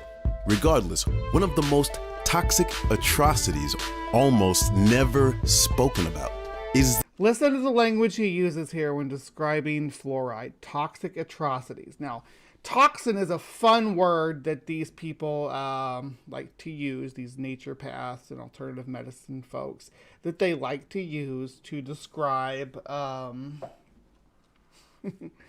to describe anything that they want to paint as unhealthy so that they can push something else on, some other kind of position, right? They use the word toxic. But toxic can be applied to pretty much any substance in excess, right? You can eat an apple and it's got minuscule arsenic in it, right? Arsenic is toxic, but it's just a tiny bit coming through your body, right? Another analogy I like to make, because again I work in the pharmaceutical industry, is something like Adderall. It's called amphetamine dextroamphetamine. So it's chemically, it's the same thing as methamphetamine. It's just in such tiny micro doses that it functions as a bit of a mood stabilizer, if you will. But people can and will take it until they die in the methamphetamine formulation, right? That does not mean that the amount that is in our ADHD medications is toxic to us, right? It's not. It doesn't mean it's detrimental. It's killing you. That's not what that means. The existence of fluoride in our water. Lots of people already know about how bad this is, but many, I'd say most people, do not. The truth is that the science behind its benefits was. And caffeine, yeah, Jason, caffeine can be toxic, and even a small amount of caffeine can be toxic. The amount of caffeine that you consume is minuscule. If you ate like a couple of spoonfuls of like powdered caffeine, you're very susceptible to having a coronary, right? You're gonna have your heart's gonna be going. Was always questionable. Regardless, it never should have been pumped into the water system to begin with. The main idiotic reason we were given after all these years is that it's good for our teeth and prevents tooth decay. And that's what the evidence say. And as far as concentrated fluoride, absolutely does. That's not disputed. The dental industry is built on fluoride helping restore and maintain tooth health. That is a cornerstone of the dental industry. So my question is how much goes into the city water and how effective it is.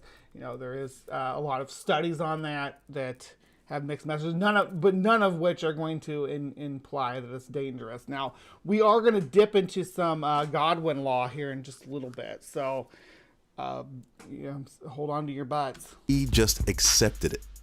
But modern research reveals that the data on that was never even true or conclusive. Yeah, there are men who literally put on hazmat suits because if they touch the substance, they will die. Again, this is going back to the situation, like I said. Well, first of all, if you're handling any kind of concentrated chemicals, you should take proper PPI protection, right? Before it's diluted into the water. Dilution is key here. It has to be, 1 part fluoride to, X part water, and then it's at a safe level. This guy pretended that there's no safe levels of any particular chemical compounds in our system is ridiculous. We depend on safe levels of things that would be toxic at higher levels. Caffeine, again, is another great example. But most anesthetics that we use are basically body poison, right? That you just microdose it to knock you out. The hell they used to use Flymantia, the red mushrooms, to knock people out. And they pumped this in our water. They convinced us that there are safe levels of poison and that the fluoride is good for our teeth. See, that's the key right there. Safe levels of poison. It's not safe levels of poison. It's a treatment that can be toxic to your system in high doses, just like most substances. I can't think of anything that's not going to be detrimental to your system, and if you have too much of it. There's too much of everything, so everything's poison to your body at a certain level. Stop it. So without any dissension, we drink it up. Now, wait, see, hold the on, only problem. Hold on. Was that? Did you say so without any? We got our calcified pineal glands, guys. Is that on your bingo card? Calcified pineal glands. The pineal gland fluoride is deposited here as a result of consumption of fluoridated water. Any dissension, we drink it up. Now, see, the only problem with that is that it's not good for teeth or human consumption, period. It's toxic. It calcifies the pineal gland. It's been proven to lower the IQ of children. It's been proven to be cancerous and the cause for various ailments. What's even... Again, you're talking about in concentrations, my dude. It's all about moderating dosage. People go to school for pharmacy or pharmaceuticals and spend their time learning exactly how many micrograms of this compound can go into a person's body system safely, cause the effect that they want the chemicals to cause without having detrimental side effects to the any part of the compound, whether it's the dissolving agent, whether it's the binders, whether it's the actual treating agents, or certain agents will have also include antibiotics in them because the chemicals are going to cause some internal damage that needs to be maintained. But yeah, but fluoride in high doses is just like any other chemical. It's going to be detrimental to you in ridiculously high doses. And worse is that's not even the only thing that they put in the water that's not good for us. As most people know, they put chlorine in the water to kill bacteria. But of course, that also has adverse effects. There's also lead and arsenic and other contaminants. Okay, so the lead and arsenic are contaminants, not something they're actually putting in. They actually do actively put chlorine into the water system to sterilize it. You do not want to get dysentery. You do not want to get dysentery. Someone send this guy a message and tell him about dysentery, because he wants it. He really does, and I don't want it. I don't. I think most of you guys don't either. It's one thing to come after fluoride, which is in there for our teeth, which, there are districts that do just fine without fluoride in the water, and that's great, that they can thrive that way. But no district is doing okay without chlorine in their water. I promise you that. There's not any water district that's going to be certified without adding chlorine and disinfectants into the water system, because your people will die. Your population will die from that. You utter clown. Contaminants in the water that are there as a result of very bad. Was I mean, Maya? Did you hear me be mean? I was mean, wasn't I?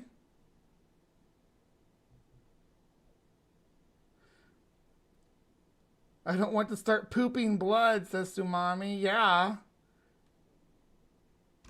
Corporate decisions. There's also pharmaceuticals, pesticides. Oh, for sure, cholera too. And things that run off into our water systems. That's why I've been literally making my own devices, conducting experiments, and that's why you should not drink rainwater, because chemicals are running off into the water system, which evaporates. And those clouds that are raining down, those are made out of that water that you're just talking about all the runoff in. At least let it go through a treatment system in the city or the municipality that you live in. At least the municipality that you live in, so that you can trust that it's not going to kill you, because there are bacteria and all kinds of pollutants and pesticides and stuff in rainwater. Consulting people who understand the issue at hand. But for something immediate that really works. I've had well water too. One of my aunts lived out on a farm that had a well when I was a kid, and when I drank well water. Unfortunately, it doesn't seem like that the groundwater is safe anymore to drink without treating it. So I hope if anybody's still out there surviving off well water, that they're at least treating it with something, because pesticides, fertilizers, things like that do seep and leak into the water table, and they do get into your well water. This might not be a do-it-yourself job. And so I met with a specialist from Connecticut. Ooh, that is like the picture I have right there, though. That's me and Ian's water picture, except for ours has a white lid. That allowed me to film him, and we're going to talk about some things and why I'm considering filtration, and why you might want to as well. Hey, Michael. Hey, my name is Michael. I'm a water testing specialist. We are Home Depot service provider, and I represent the company called Connecticut, which is the top-rated consumer report company in the United States. And we're here with Andrew Drew to test his water, and I explain what's going on. Okay, we're located in New York City. This is a water filter salesman trying to sell him water filters. So I've had them, never to my house. When I was a kid, my dad had a buddy who did this. It was like a part of a pyramid scheme thing that he was trying to do, selling water filters. And he came to our house and did this presentation like this. I was like 12 or something. I was a kid. came into this presentation like this with this book, tell us about how bad the public water system is. So this does take up a big bulk of the conversation here.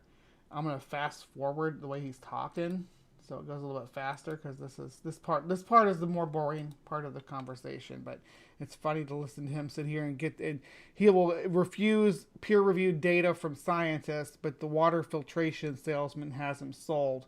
This is why people vote for Trump.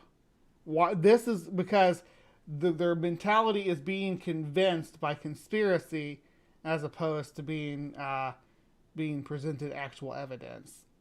They're more inclined to believe that something is being hidden from them than that they're being presented with honest data. So New York City sends out the quality report for all the homeowners. So you can go to library or DEP.org, and all the languages, they say everything is okay with water. Translate it and read it, and don't tell us that we didn't warn you what's going on. Out of big city water ratings, out of 150 biggest cities, New York is not number one, like some people think. We are number 41, which is not the worst, but not the best either. Maybe they mean that the New York water is the best tasting. No, it's not because of that. It's just because every frog, bribes about her swamp. Because you go to Maine, they're gonna swear they have the best water. You go to Pocono, they say no, we have the best water. In Alaska, people are gonna laugh and like, we have wilderness, we have the best water. Right. So, but if you go by the facts, you have to understand that our water comes from all the way from upstate, hundreds of miles away. By the time the water travels all the way to New York City, and Staten Island is kind of like in the end of the tunnel. Okay, the water, they say the water may have contaminants, like including microbiological contaminants and organic contaminants, pesticides, herbicides, organic contaminants, and even radioactive contaminants. Radioactive contaminants. Yes. Why do you think they mention this? It's in our. This is a disclaimer that they're putting on here because they're legally obligated to. If there's any chance that they will ever have contaminants in them, if there's a leak, that there's a boil order. That's why this disclaimer's in here. It's to say, if any of this stuff can get into the system, there is a fail-safe. But yes, this can happen, and if it does, there's definitely protocol in place. This isn't saying that we're just going to let this get into your system. We're not going to tell you about it, and it's going to happen all the time. That's not what they're saying here at all. They're saying that our system is set up, but these are things that could happen. Not to say that if these things happen, we're not going to tell you. There's a misunderstanding there. Water, and they have to disclose it. Now, whatever the millions of cars put pollution, they don't put flour dust in the air. You have all these, things come up. Eventually, you're talking to a guy who thinks we should drink rainwater. You think? Please convince him not to drink rainwater instead of worrying about whether or not he should drink city water. Go down. It's fine if you want to filter your city water, but why? That's double filtered. That's fine. You're talking about drinking rainwater, even filtered. You're not going to be able to treat it as good as a. There's a lot of steps to it. Well, should I pull that up now?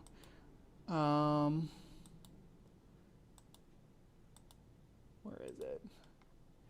Yeah, here. I'm just going to show you guys real quick. There's a lot that goes into a standard water treatment system. There's a few different processes that they use, but this is the most common. This one right here. So, the water comes in, coagulation and chemicals added. That's going to be disinfectants, the fluoride and the, whatever chlorines or whatever they use to help treat it. Then you coagulate. Then you're going to flocculate. And then that flocculates where it forms into these big, where it forms any kind of impurities into big chunks so that they can... they'll settle better, and then it flows down into the sedimentary tank where the flocculates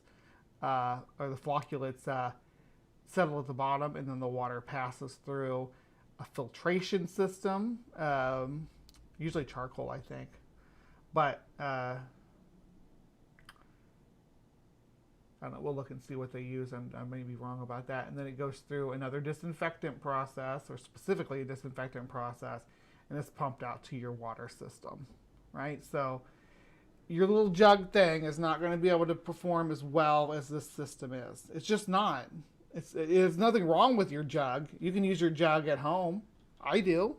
But it's not a replacement for this. You don't go out and get rainwater and just put it in your jug and be like, oh, it's going to be filtered. You're going to get dysentery and die.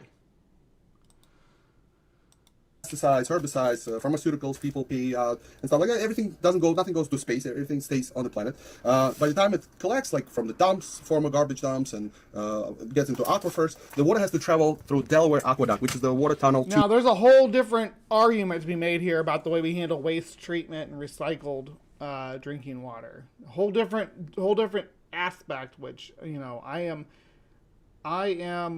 mostly in agreement if someone says that we handle our waste improperly due to pharmaceutical and hormonal contaminants. I think that there's an argument to be made there. And we can see that in ecological studies where we see that our wastewater does impact organisms and their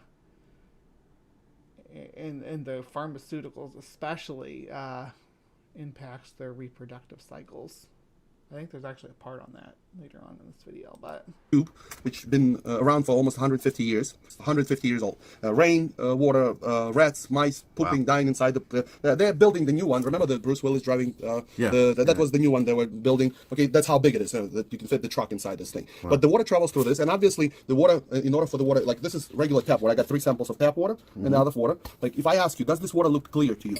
Yeah. Like to your eyes. To the visible eye, yeah. Yeah, you see the bottom. I brought with me a sample of the water that we know it's pure. We call it H2O. If I put them side by side, take a look. Well, because what happens when the water travels through the tunnels and stuff like that, they have to treat it, and the water goes through treatment plants, and they use not candy, they use harsh chemical, like 7, 8 different, like aluminum sulfide, sodium chloride, fluoride, bromine, not candy. Why would they use candy? Yeah, and there's people talking about mouse poop or rodent hairs or insect parts. I'd like them to explore like the FDA regulations on that and their food and stuff that they eat every day.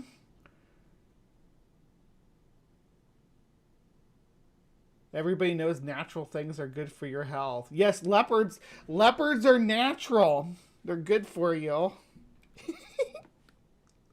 Because their number one priority, not us, to protect the main pipes of New York City, because they cannot replace them until they completely rotten out. So they trying to drag it as long as possible. So you're saying the chemicals that they put in there are not necessarily for keeping the water clean. No, it's to protect the pipes. Yes, mostly. Imagine this is the water New York City water mains. Wow. Imagine your soup traveling 100 miles through the pipe like this. Would you eat that soup? Absolutely. Probably not. Well, a lot of people don't realize that it has to go from house to house, boiler to boiler, pipe to pipe. And one of the biggest mistakes people say, because New York City does have elevated level of lead once in a while, depending on the building. Yeah, I mean that's an infrastructure issue, right? That if their water pipes look like this, usually it's mostly like sewage pipes and things that you'll see looking like this. But yeah, these your water pipes. They can look like this, and they need to be replaced. It's an infrastructure issue. It's not. It's not a conspiracy to try to get you to poison yourself. Yeah. How old it is. You can have a brand new home, but you are connected to the water main, and they're not going to replace it until it completely right now. So they know that there's a lot of lead in the water. Yes, because up to 1986 they were using lead to solder pipes together. So, and that's why New York City says, and one of the most common mistake people do, they say, I don't drink tap water, I boil it. Well, boiling actually makes the water worse, not better. Just like I said, in the 19th century, there was no chemicals, and you boil the water. Okay, so they still issue boil orders, right? If your water has been contaminated, boiling does help. It's not going to help with things like lead, no, but it's going to help with things like bacterium and things like that could get got in. Because when there's a boil order, it's usually because there's been a rupture or a leak on the pipe where stuff can get in from outside. The water system is supposed to be sanitary. That's why they put. He's right about that. That's why they put the chlorines and stuff in there. It keeps it all nice and clean and sanitary to help make sure that the water that's arriving to you is the cleanest possible method. Now, what you do after that, when there's a boil order, it's not. They were not going to issue a boil order if for lead, right? They're not. Now, lead contamination with other contaminations, they might issue a boil order, but boil orders and things of that nature are generally done to stop microbes from getting into your body. Again, the dysentery we keep talking about, the cholera that this gentleman's going to get from drinking his rainwater. And it kills bacteria and it's safe. Now that you have a lead, you see 311, they say do not boil water to remove lead. Boiling will not remove lead, it will actually concentrate it. Wow. So what happens is when the water boils, the steam it's a distilled water evaporating and leaving the pot, and all the chemicals concentrate. And the more we boil it, the more concentrated it becomes. So when we're going to test your boiled water, even if it's after filtration, you'll see that this is actually going to be your worst water in the house. Yeah. I can see that being the case, because it's like if you let it completely boil out, it's leaving the traces of everything that was in there on the bottom, right? That's concentrated, right? Duh. So you boil the actual H2O out of it, and then it's going to leave more concentration with the lead. That is true. Nobody does a boil order for lead. That's not what boil orders are for. Yeah. Now, when the water travels through the water tunnels with rats and mice, and the water comes from the lake where fish pooping and dying and stuff, obviously we don't want to have epidemics. So do me a favor. The water coming from again, there's a whole lot of steps that go into. Oh, not that yet. That go into treating your water. It's not just coming straight from the lakes where the fish poop, right? And if you have rats in your infrastructure down here, that's something that needs to be dealt with at a city level. It's a municipality issue, not a water system issue. Try a little sip of this water first. This is filtered water. Okay. And try a little bit of this, because we don't have to drink tap water. No, just a sip, for the experiment's sake. And try a little bit of tap water, just to compare. The first time in a long time. Well, you think so, but you do. It tastes tastes like chemically a little bit. Like some people refer it as a heavy taste. Now, I can get used to a lot of things. If I cross Gutless Bridge, you know how it stinks there? Yeah. People live there. They're like, I don't smell it. They get used to it. Like you go into the public bathroom, first it stinks. After a few minutes, it smells like roses. You get used to it. Now, what you felt there, it's mostly chlorine and disinfectants. Do you know what? This is a salesman. He is trying to sell this gentleman the water filter. He does not realize. I don't think that this salesman realizes that he's on like a flat earther podcast here. Chlorine does. Why they add chlorine to the water? To kill the bacteria. Yeah, the key word is kill living organism and bacteria. Wow. You and I are living organism, and even the cat. Do we have bacteria for digestion in our stomach? Yes. Do you think chlorine right now cares what you have inside? No. It's there to kill everything. This is the pool test. I'm just going to grab the paper towel. Okay. This is the pool test. You know how if we swim in the swimming pool, we smell chlorine? Holy shit. So, again, they're arguing against putting chlorine in water. That is literally what kills, what keeps us from getting detrimental diseases in our populations. Look at the history books, my people. There are plenty of townships and villages that just went extinct just because of the bad water. Because it's an open surface, and the chlorine evaporates constantly, so they have to constantly add chlorine into the water. So if you go to Home Depot or Pool Supply, they sell a test kit for the pool. You see, it says to check how much chlorine in the pool. Okay. They say this is when you add chlorine. This is ideal. This is. Yes, he's gonna add pool drops into the cups here to test the pH levels. Way too much. I'm putting 5 drops. This is what it says. Add 5 drops chlorine test solution, which will, if there is a chlorine, it will turn it yellow, and depending on the scale, that's how much chlorine you have. 1, 2, 3, 4, 5. 1, 2, 3, 4, 5. Now, this is filtered water, and this is not filtered. Okay. The one that has chlorine, the water starts to react. The one that doesn't, nothing. The happens. tap water is getting yellow. Yeah, it's getting yellow. Yeah. I know you don't see this chlorine in here, right? Which one is that? This is also tap water. Okay. Okay. Right. Do me a favor, stick your fingers inside, like 3-4 fingers all the way down, and hold it there. Just imagine you're doing manicure. Okay. The reason why I ask you to do this because if you go to DEP report, New York State require following statement. People who drank chlorinated drinking water for 20-30 years shows it's associated with increase of certain types of cancer, liver, kidney, nervous system, and ability to bear healthy offspring. Why do you think New York states that? Have you been drinking 20 years? Yeah. Will you be drinking for 20 years? Yeah. Hospital's not empty? Cemetery full of people? Yep. We are organic beings. Putting toxic inorganic chemicals into our body will never be good. There are no safe levels of poison. Everything is a poison at some level, so there's nothing that's safe to put in your body. Because you can eat too much ham and explode. So that's dude. Inorganic chemicals. So surprise to these chuds. Not the salesman guy. He's just doing a sales pitch. I get that. He's got to sell that city water bad. But to pretend that we don't have minerals that are part of our natural biology is ridiculous. Absolutely ridiculous. We process so many inorganic chemicals throughout our lifetime that we actually need in order to be healthy. You need certain chemicals. You need certain elements. fluoride and chlorine exist in nature and have been part of the elements that we consume and live amongst for all our lives. So calling them inorganic chemicals is like that there's some kind of poison is just silly. Yeah, because there are so many inorganic chemicals that we need in our body.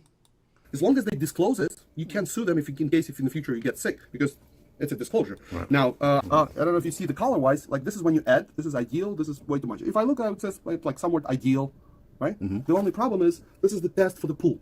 Oh, this is ideal, that color? Is ideal for the pool. Not for drinking. Yeah, well, okay. When is the last time you came up to the pool and started cooking? Right. Now, you buy organic food, vegetables, you say you don't drink tap water, but you do.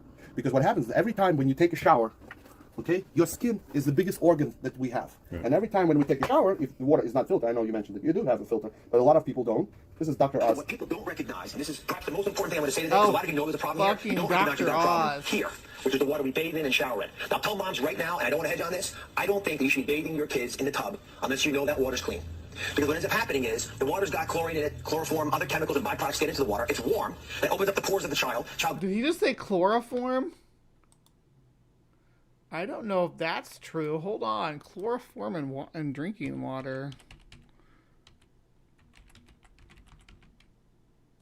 Chloroform in drinking water. Based on available information, MDH developed a guidance value of 20 chloroform in drinking water. Parts per. Okay.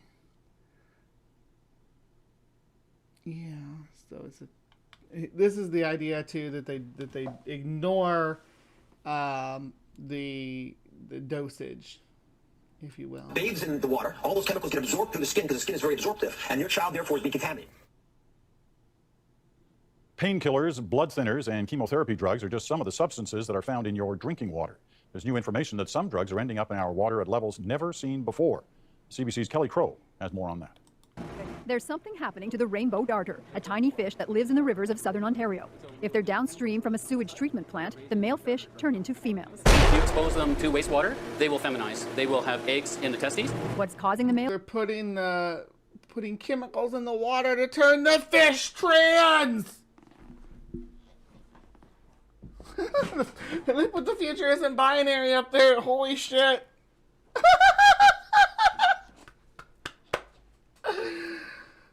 Turning the fish trans. Males to develop eggs, human hormones, residue from... Is it 77 degrees out where you're at? It's pretty warm here too. Let me see. No, actually it's cooler today. It was 60, up to 60 yesterday. It's 41 right now. Prescription drugs that are flushed into the river. Using new highly sensitive equipment, scientists are finding an increasing variety of prescription drugs in the waterways. Stop transing the fish! They can't consent. The fish can't consent to being trans. Blood thinners, chemotherapy agents, hormones, antibiotics. If we swallow it, scientists can find it in the water. Some of the drug comes in us and through us and out of us, totally unchanged. So we actually have active drugs going through the water, through our urine or feces. Last month, a study of First Nations communities found levels of 3 prescription drugs in one southern Ontario river that were the highest in North America. And an unpublished Health Canada survey of tap water across the country found traces of prescription drugs in drinking water. Mark Servos is the lead author. There are... traces. Let's keep that in mind. Traces as they affect humans are going to be different than traces as they affect little bitty fishies. Right? Plus, they're pharmaceuticals designed for humans, right? To impact our systems in a specific way to cause us no harm. Definitely not cause us to be chemically transitioned. The fish don't have that luxury, so you're not going to get chemically transitioned by the water. Pharmaceuticals, as we expected, that are widely distributed in surface waters going into drinking water plants, and very low concentrations are detectable, but the concentrations are very, very low. They're very low in concentrations. On the other hand, we have to be concerned because there's a mixture of these drugs that we're being exposed to in drinking water, and so that's some cause for concern. So in other words, millions of people who take Aunt Jer's asking the hard questions. If there's so much chemo in the water, why is there still cancer? We should be drinking chemo water, right? To keep us cancer free. Fish are ridiculously sensitive to chemicals, right? So are amphibians, because they have really absorbent skin, because they live in an aquatic environment where absorbing nutrients from your environment through osmosis is beneficial in the most efficient way to get certain nutrients, and they are evolved to do that. So when they absorb different chemical compounds that we release into the water, it impacts them in ways that it won't actually impact us, or at least not on the scale that it's impacting them. Medicine, we pee it out. Right. Where does it go? We all live downstream from somebody. Nothing goes to space. If it's enough for male fish to turn females, who knows how it's affecting a child when they're developing hormones and so on. This breaks way into... Boom, here we go. It's time to get to trans people. Let's see. Trapped in my own body. You're trapped in an outdated... I'm trapped in my own body. You're trapped in an outdated view on gender. My gender is not a disorder. True. To a whole different discussion. Yeah, well, do you know how many water supplies in the country filter out pharmaceutical out of sewage? None. Zero. Yeah. Nobody. So when I was growing up, the word allergy didn't exist. We didn't know what allergy was like. It wasn't. Now it's everywhere because there's chemicals here and there. We see pharmaceutical. 41 million Americans drinking water with their medicine inside, and over a long period of time, nobody knows how it's affected. You're drinking your water, and there's somebody else's medicine, and that filter in the shower filter doesn't remove it. The biggest problem, and this is the most important thing we're trying to... Parts per unit. Jesus Christ. This salesman's probably going to be in trouble if he ever knocks on the door to like a pharmacist or anybody, or a chemist, anybody who actually knows what they're talking about with parts per unit, and be like, dude, no, here, let me explain this to you. You're going to grab his book and re-educate him. Educate people. They check each chemical individually. They don't tell us how they work all together. For example, I saw the liquor store on the corner right here. Mm-hmm. Okay, if I drink a sip of wine and the cop pulls me over, he can arrest me for a sip of wine, correct? What if I drink sip of wine, sip of vodka, sip of cognac, champagne, whiskey, marijuana, and all of it, whatever they have in the store? Will I be drunk? Yeah. Will I go to jail? Mm-hmm. But individually, it's okay. But you're not getting a sip, you're getting a molecule, right? It's not a sip, it's a molecule, like insignificant to you, but since fish absorb it directly through their skin, it impacts them a little bit different. You understand? See the point. Together, nobody tells you how it's affected, and with age, only cognac and wine become better. Health alert, a new investigation by Consumer Reports finds several brands of bottled water contain concerning levels of arsenic, and that's not all. Joy's joining us live to tell us what else this new investigation is revealing. Joy? Well, Mary, this is probably the most surprising part of this. Yeah, bottled water should not contain arsenic. Definitely, they should filter that out. Study. Consumer Reports found that some bottled water might not be as safe as the tap water you drink. The federal limit for arsenic in bottled water is 10 parts per billion, but Consumer Reports says that limit should be changed to no more than 3 parts per billion. A Consumer Reports review of public records and its own independent tests found Keurig Dr. Pepper-owned Pedophile had water. At least they know what parts per unit. I guess the part they use billions, which is really, really extremely high compared to what I'm used to, but... that tested above the federal limit, with arsenic levels at 17 parts per billion. It has since told Consumer Reports it stopped production at its manufacturing plant to improve arsenic filtration. The Consumer Reports review also found several other popular brands, including Crystal Geyser Alpine Spring Water and Volvic, sell bottled water that is federally compliant, but above what growing research suggests may be unsafe to drink. Arsenic is... If it's federally compliant, then what are you reporting on? That some people think that the federally compliant levels may be too high? Or then you need to address that and not attack the bottling companies who are still compliant, right? The ones sounds like the one that wasn't compliant, that didn't meet the standard, is reevaluating. I mean, they are certainly got fined for that, so there is protocol in place to protect us. 3 parts per billion is tiny. The heavy metal that, with chronic exposure over time, can cause serious health problems, including cancer and cardiovascular disease. It really makes no sense that consumers can purchase bottled water that is less safe than tap water. The Nestle controlled company, has a good portion of our food, making them a huge advertiser in corporate media. But recently, a new study emerged that once again provides some bad news for Nestle and countless other corporations that sell bottled water. Researchers have found that most bottled waters contain huge numbers of particles called microplastics, with Nestle's... Everything contains microplastics, y'all. There's no escaping it. Your blood has microplastics in it. We're all filled with microplastics. The river is microplastic. The water system's microplastics. The air we breathe is full of microplastics. When you fart, you're farting out, you guessed it, microplastics. They're everywhere. There's no escaping them. Humans suck. Just in general, as a species, we suck. And we're spreading this microplastics everywhere. You can cut open any individual species, any animal, and find microplastics inside of. Trees literally have microplastics flowing through them because of absorbing the microplastics that have leaked into our groundwater. It's over. The battle against microplastics is lost. Unfortunately, I think it was lost in the 80s before any of us even knew the word microplastic. I think they were already there. They were already there, seeping out. Maybe in some remote areas they hadn't got to yet, like Antarctica, but now we can go to Antarctica and there's microplastics in the water. So it's over. Microplastics are done. They've taken over the world. Everything you eat, everything you drink. Pure Life bottled water containing a staggering 10,000 microplastic particles per liter.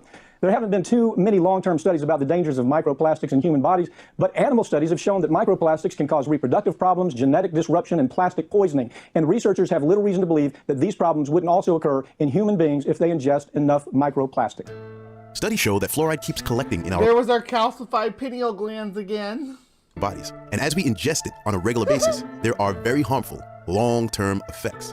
The fluoride calcifies our bone tissue and the pineal gland, which then negatively impacts our brain function. So again, even if fluoride was good for preventing tooth decay, the question, is it worth exposing the public at large to all the harmful, toxic long-term effects to our brains? Who decided that for us, and why?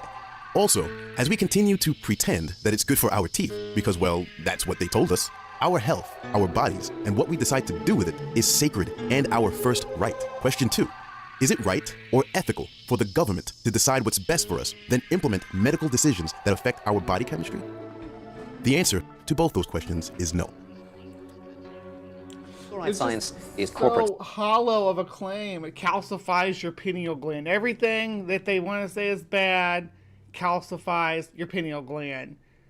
It's silly. I don't know what else to say about it. It's mostly an argument made against fluoride, though. Science. Fluoride science is DDT science. It's asbestos science. It's tobacco science. It's a racket. And he gave me the names of Dr. William Hersey, who then and now is a chemist at the Environmental Protection Agency, and Dr. Robert J. Carton. Bob Carton had been with EPA, but at that time was then over at the U.S. Army. And I went down to Washington and met with Dr. Hersey and Dr. Carton, and they explained to me that the the safety standards for water fluoridation in this country are based on fraudulent science. The Marion Institute features the account of Dr. Mark A. Briner.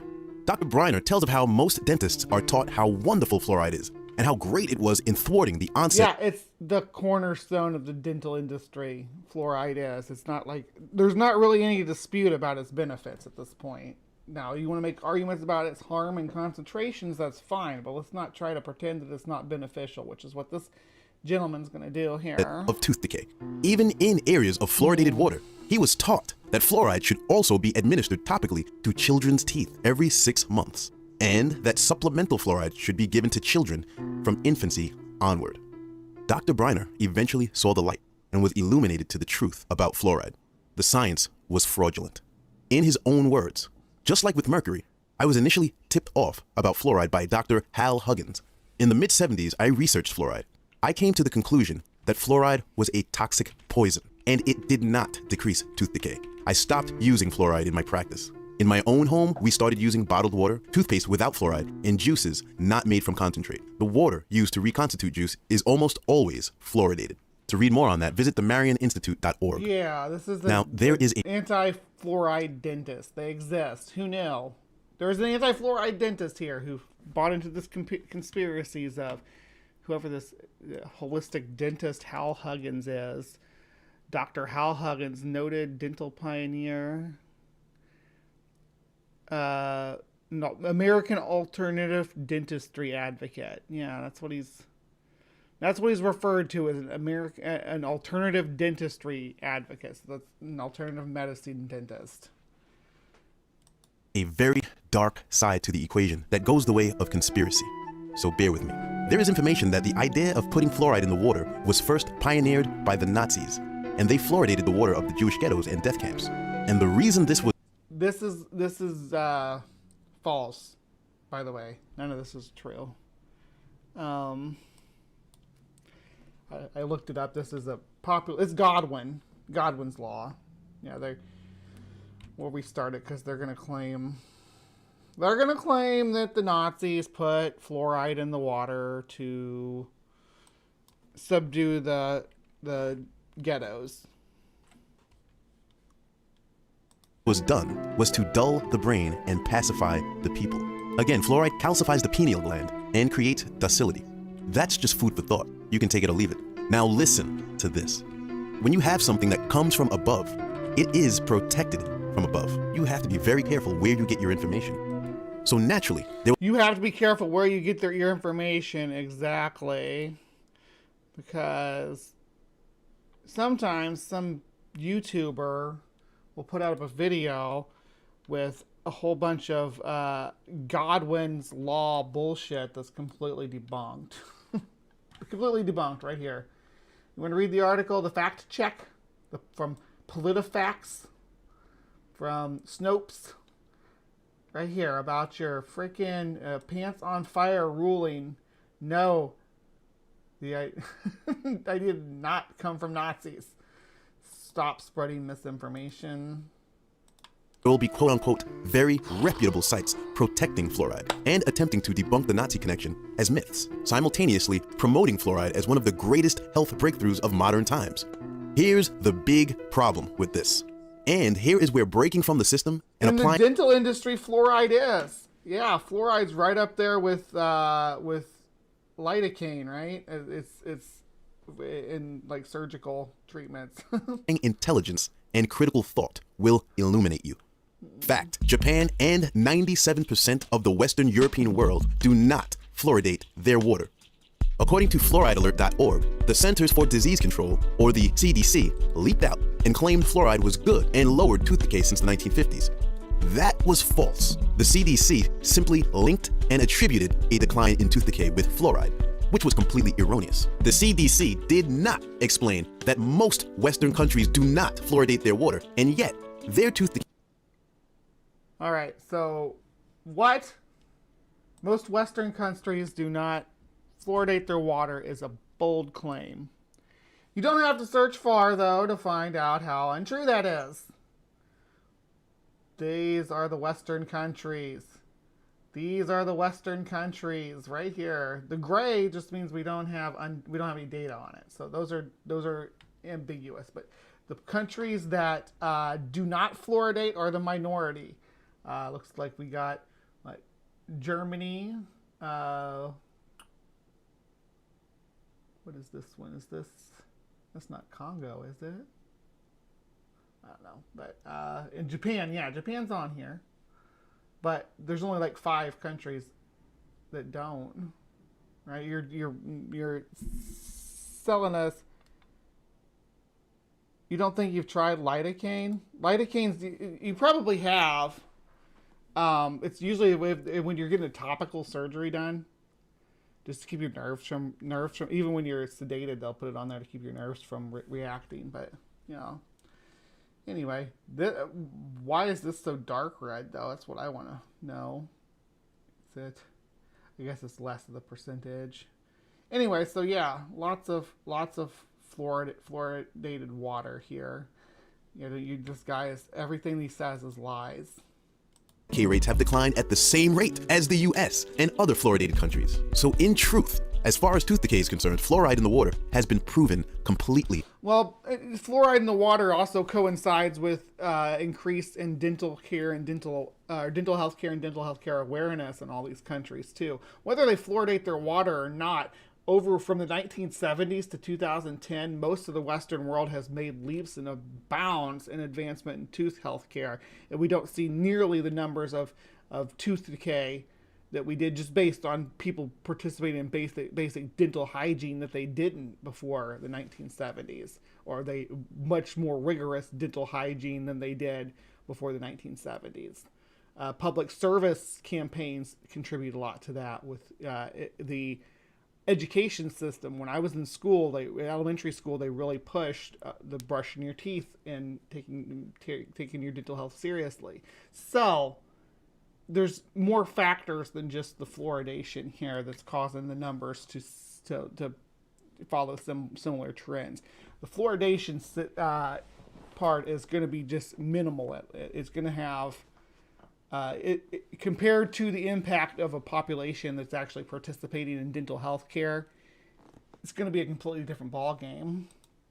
Obsolete. Nobel Prize winning scientist Dr. Arvid Carlsson has stated this many times and with factual evidence helped block this travesty from reaching Sweden. Here's some more. According to the World Health Organization data compiled in 2012, Denmark and Germany do not fluoridate their water, and they top the list with only 0.7 DMFT, or decayed, missing, and filled teeth. The United States does fluoridate their water, and they score down below at 1.19 for the years 1999 through 2004. So which scientists are out there audaciously calling fluoride some kind of breakthrough? No one's calling it a breakthrough. It's a supplement. It's a supplement for the population. It's not a breakthrough. Now, fluoride as an overall treatment is the breakthrough. Fluoride as a dental treatment measure is the breakthrough. That we are able to directly treat our teeth with fluoride via the toothpaste and mouthwashes and various seasoned dental flosses. We're able to actually treat our teeth with fluoride, right? That's the breakthrough. They're not saying that adding fluoride to the public water supply is the breakthrough. That's a supplement for public health to supplement these other breakthroughs that everybody's going to see rises in. And it's great to see places like Germany, Denmark, and England having a rapid change in their dental hygiene, because they were some of the countries with the worst ratings, right? They were famously had bad dental health care, right? That's especially England, but I mean England's kind of a meme. But they came leaps and bounds, so it's not surprising to see that their numbers would blow the top off just from the 1970s to now because of dental health care. I can just go on and on about this. This is so stupid. The data is all right there. Fluoridation of community water is extremely safe and extremely effective in preventing tooth decay. He says he can't explain why the anti-fluoride movement has been gaining such traction. Science is on the side of fluoride being safe and effective. There Because people like conspiracy theories. is no controversy about this in the scientific community. Right. Just like this is another situation where I'm gonna pull up trans healthcare because this asshole tried to pull it up a minute ago anyway. Because it's the same thing as the anti-fluoride movement is very similar to the anti-trans movement in that they have some fringe doctors that disagree with the majority of the medical evidence available on the subject, and puts out anecdotal, questionable methodology and uses outdated data to support their claims. That's a lot of the same methods that they use to try to pitch this conspiracy spin on things. When you are in the business of doing a lot of research, you often go in very deep and may become aware of many things that aren't common knowledge. And when you do this, you have to be very careful presenting some of it. We have so many people who, whether they realize it or not, are or behave as agents, so to speak. These people are brainwashed into the system and protect the system in place at all costs. They question anything that attempts to threaten the status quo. They do not like to break the bonds of their mental... Oh, we get the Matrix. You know we're in the Matrix, right, guys? Oh. institutionalization. That's what they want to be. They want to be Neo. These people, these conspiracy theorists think that they're red-pilled, right? That's what they think. Even though being red pill is really like coming to terms with being trans, because the Wachowski sisters are definitely trans and definitely made it very clear that the dual identity struggle that was present in the first Matrix movie was heavily influenced by their trans identities. As it makes many people uncomfortable.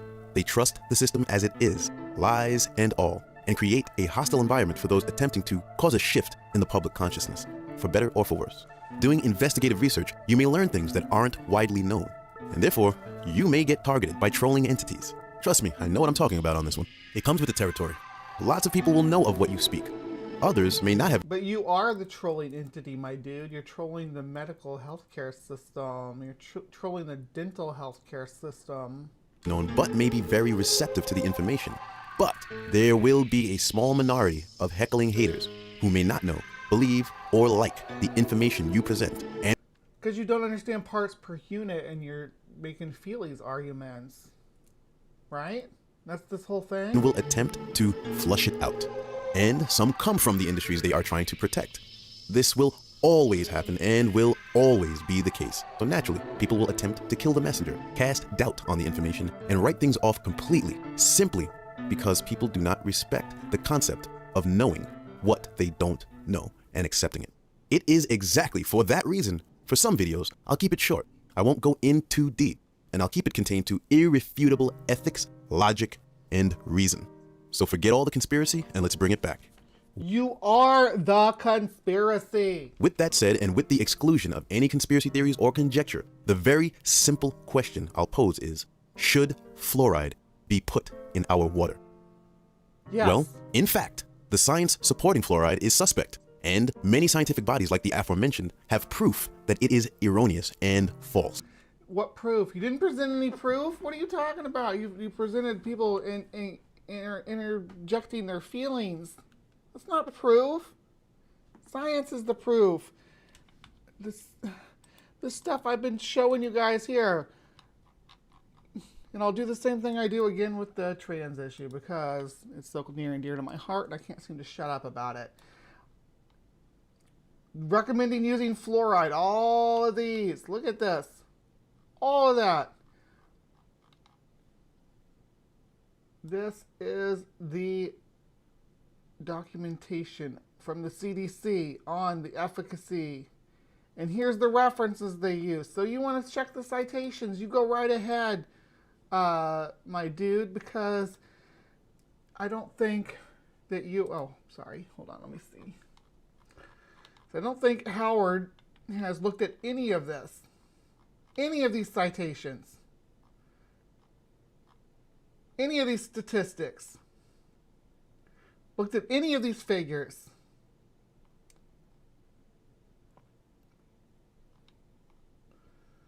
So, you know, when the world's stacked against you, you just lie. You just lie.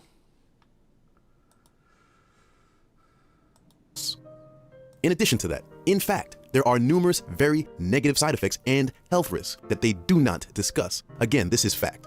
In addition to that, yes, it is extremely unethical and unlawful for a government to mandate pumping any chemical or drug into the water system, whether it's beneficial to people or not. Fluoride. It is unethical to not treat the water that you're providing to your population to the best of your abilities.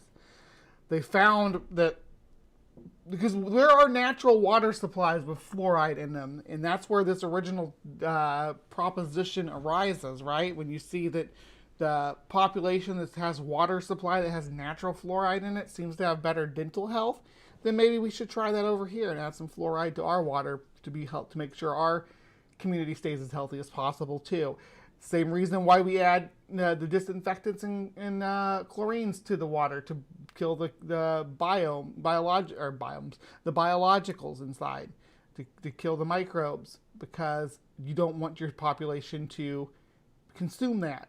That doesn't mean that is ethical. It is ethical to take care of your people. It is the only element added to water for medical purposes. It's classified as a drug by the FDA. Therefore, it is not the only element added to water for medical purposes. Again, the disinfectants and chlorines are there to prevent health problems. They're there to make sure that you don't get cholera, that you don't get Montezuma's revenge. Or it is unethical and unconstitutional to have it in the water supply Jason got stung himself. because you cannot medicate any human being without informed consent.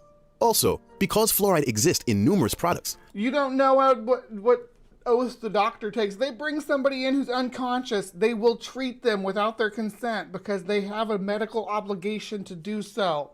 That's how medicine works. That's why, if you're in a car accident, they don't wait until you wake up to consent to getting your bones reset. They just do it. And because there is no limit to the amount of water that people drink or the fluoridated products they ingest, there really is no control on the dosage whatsoever.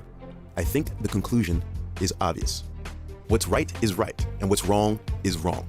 Our health and our bodies belong to us, not the government. And what we ingest on a daily basis is not a small, ignorable thing. Don't sit back, pacified and indifferent. For those who haven't already, begin the process of making changes to avoid fluoride intake. Secondly, start making noise to have it removed from the water in your community. So to my initial question, if fluoride should be in our water, the answer is undeniably no. End of discussion. And case closed.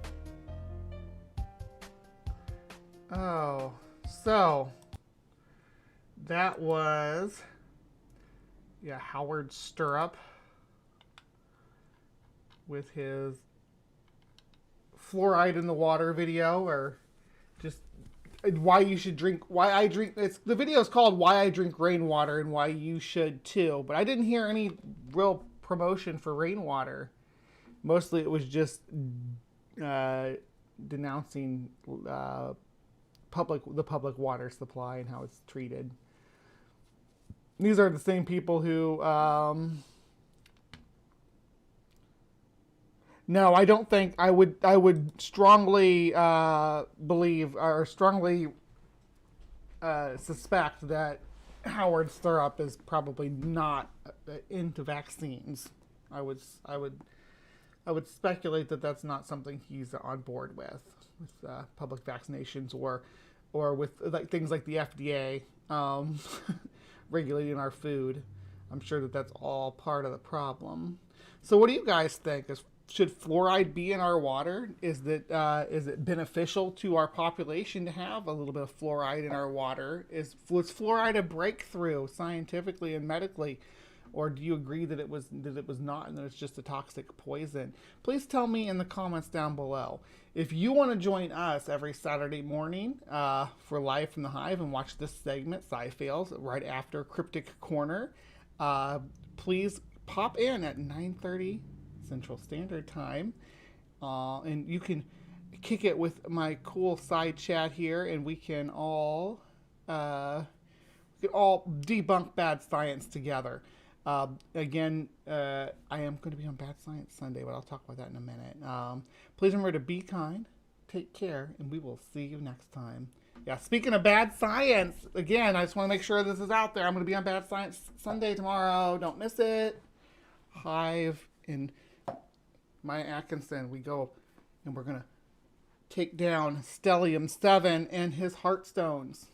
All right, we got more show to come, but I'm going to wrap up this segment. This episode's actually going to run pretty long, but I want to make sure that everything that I wanted to cover is covered. So I will see you over in Eco News in just a minute. So don't go anywhere. Thank you, Jason.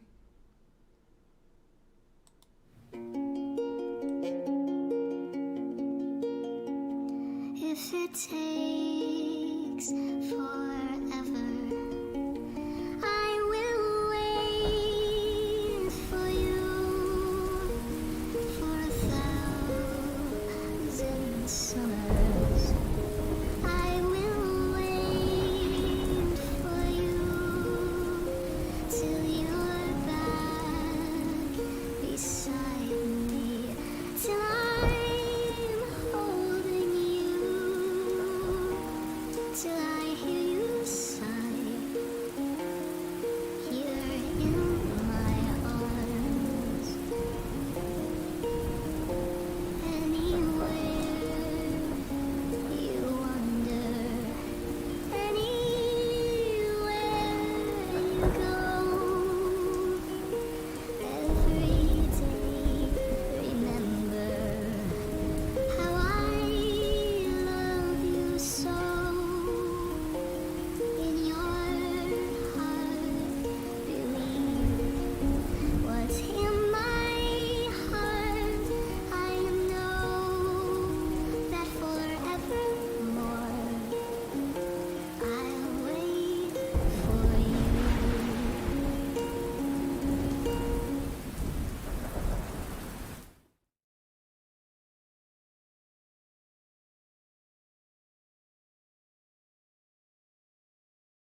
Hello, hello, my beauties and bees. Welcome again to another installment of Eco News.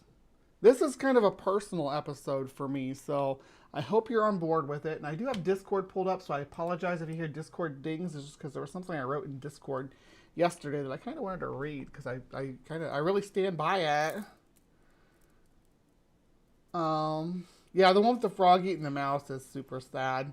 I don't play that one much anymore because it was one of my earlier edits and it doesn't have any animation or anything. Yeah, it is sad though. Alright. So, I want to preface this episode today by saying very clearly and very concisely so everybody understands there's no misgivings. I do not hate honeybees. Okay? I don't hate honeybees. Now, some people look at my channel and are like, oh, Brie loves honeybees. They're like her icon or whatever. No, actually my icon is a yellow jacket. Oh, yellow jacket up here. Yeah, that's my symbol for my channel. It's a yellow jacket, not a honeybee. It doesn't look like a honeybee either. So no misgivings about that because I don't hate honeybees. Honeybees are neat. European honeybees are neat. They have this natural process because they live in Europe where there's a seasonal cycle. They have a process by which they generate a lot of honey to overwinter. So they bulk supply honey. Humans said, hey, you know what? We can cultivate this ability of these strange little bees and we can domesticate them. And they did, and it was great. And everybody had honey and it was yummy. And people had bee farms and all over Europe and Asia. And they pollinated the native plants. And they're amazing in their natural habitat all over Europe and Asia, and then there's in North Africa too for the European honeybees. But then you get more further south in Africa, there's a different subspecies, the African honeybee. We'll talk about that in just a minute. But what the problem is, okay, so in 1621, a group of settlers crossed the Atlantic and settled in North America, and they brought with them the European honeybees. In 1621, that's how long this invasive species has been on this continent. One of the longest invasive species to be introduced by humans to the New World, right? They've been here as long in the New World as long as like pigs and cattle, right? The old world versions. They've been here a long time. They're naturalized, of course, and they have pretty much replaced all the native bee populations as the primary pollinators. Native bees are our friends. So I had this hot take I wrote yesterday. I'm going to read it. It says, hot take below.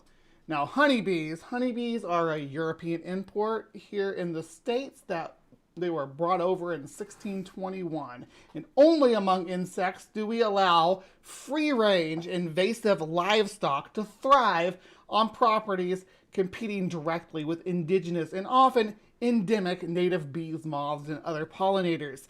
Honeybees are the only invasive livestock that you will ever see on a conservation poster. You won't see Save the Wildlife with a cow or a chicken up on the poster. Hell no, because people know that those are domestic animals. They don't realize that about honeybees, that they're free-range domestic animals. I continue on. We can redirect the hashtag Save the Bees campaign to the native bees, which are generally smaller than honeybees, except of course like bumblebees, which are slightly larger, often more colorful, and live in small families underground.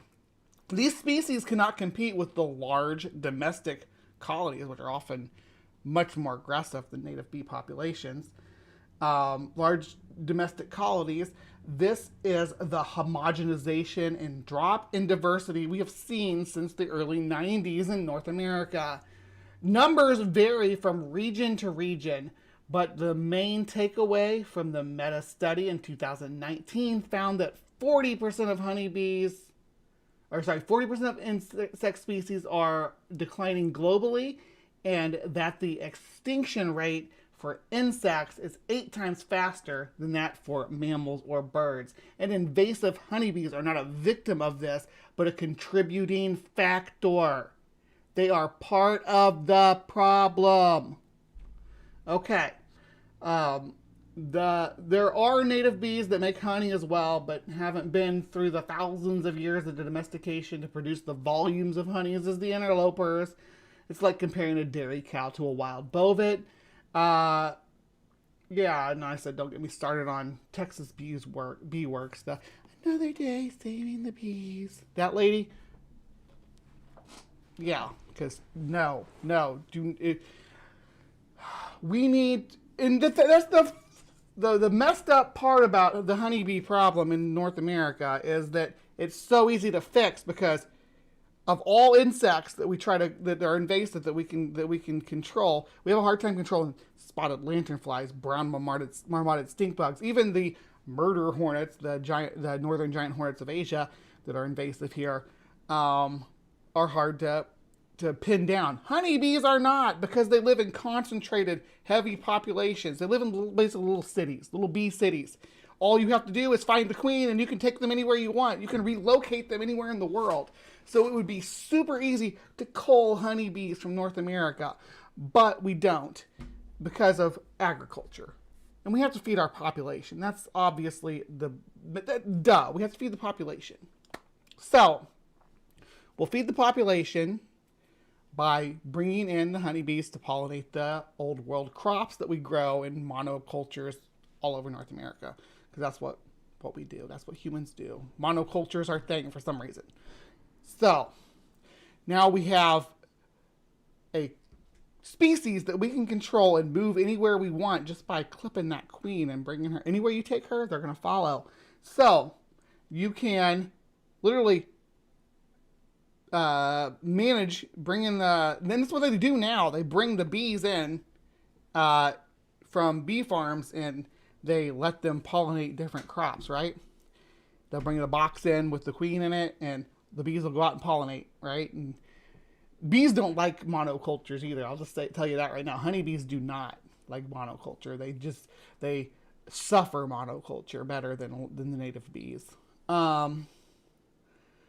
So I guess the takeaway here is that, and yeah, this is kind of a rant. I guess the takeaway here is that honeybees are great in their natural habitat.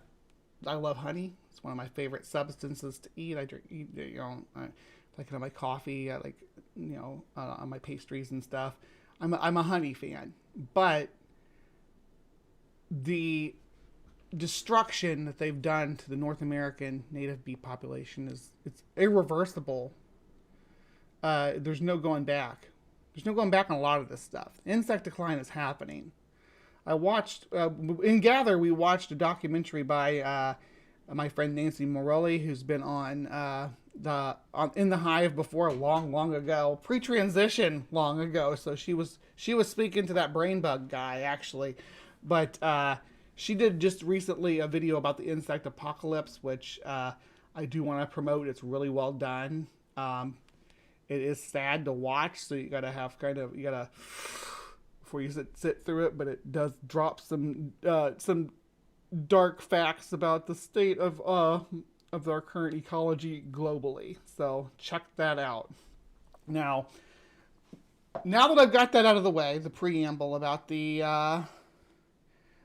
domestication of honeybees and how they're an invasive species. They're not from here. Texas Bee Works sucks. She needs to stop saving the bees and start culling the bees because they don't belong here. Another day saving the bees would be to bundle up those hives and ship them back to Europe. Or at least come up with some kind of way to control them to keep them from interacting with the rest of our native populations. So I'm actually going to let Natural History Institute break some stuff down for us here. So let's let them have at it.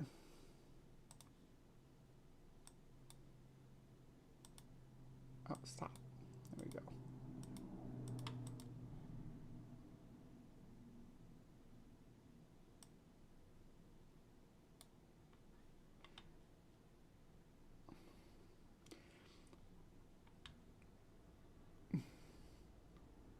Jordan's pretty awesome too, so I recommend her content as well.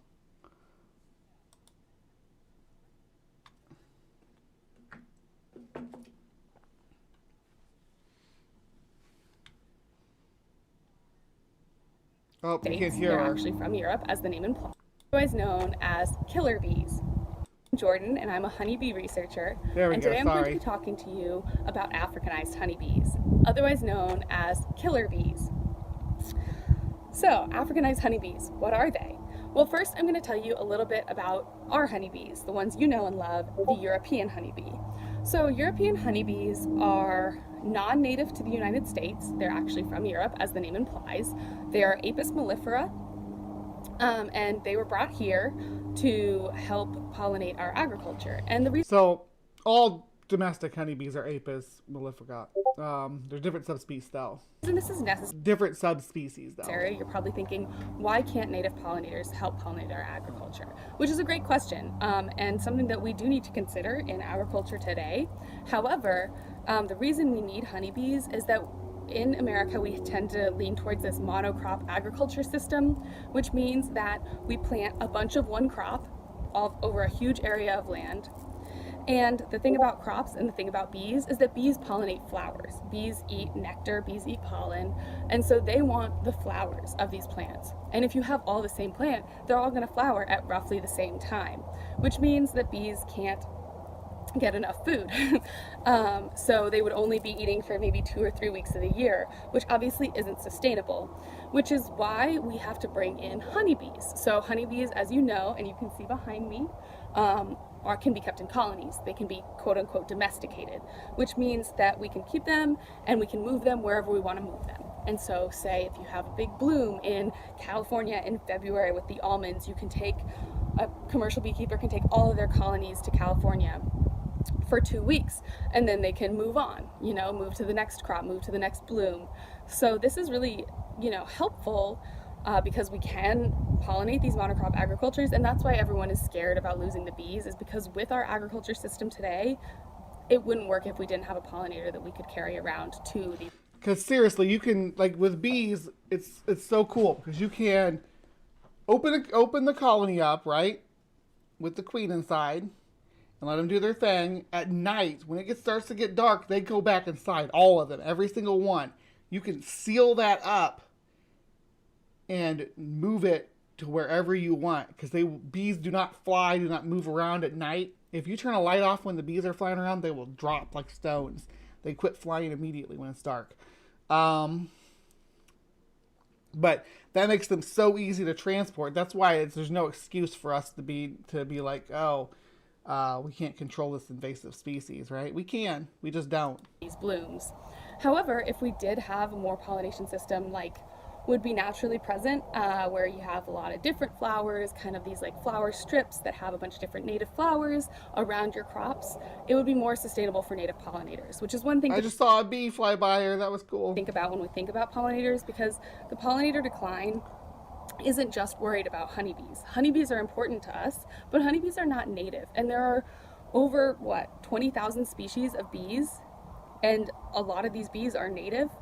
Like here I am in Texas, and that means that we have about 400 different species of native bees that we're not using because they're not domesticatable, but they're also declining. And so we're worried about all of these bees. So, if you at home want to plant any native flowers to help out the bees, that's a good thing, always a good thing. But back to the main story. So we have these colonies of European honeybees, like you see behind me. So why European honeybees? European honeybees there are actually 7 different species of honeybees. I should mention that. European honeybees. It's more about a trophic cascade there, Sumami. The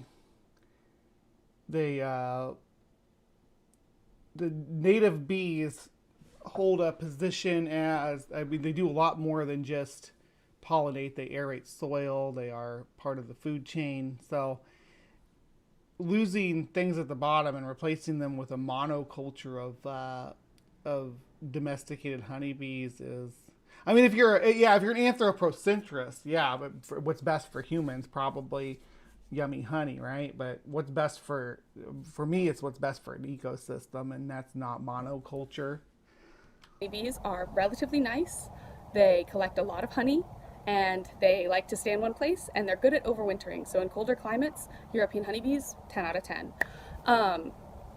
But when we came to America, obviously we have some cold climates here, but we also have some warm climates, especially in South America. So when honeybees were brought over to the Americas, South America didn't have any of these pollinators because it doesn't have as cold of a winter. So in Brazil, they decided, well, maybe we can engineer our own pollinator.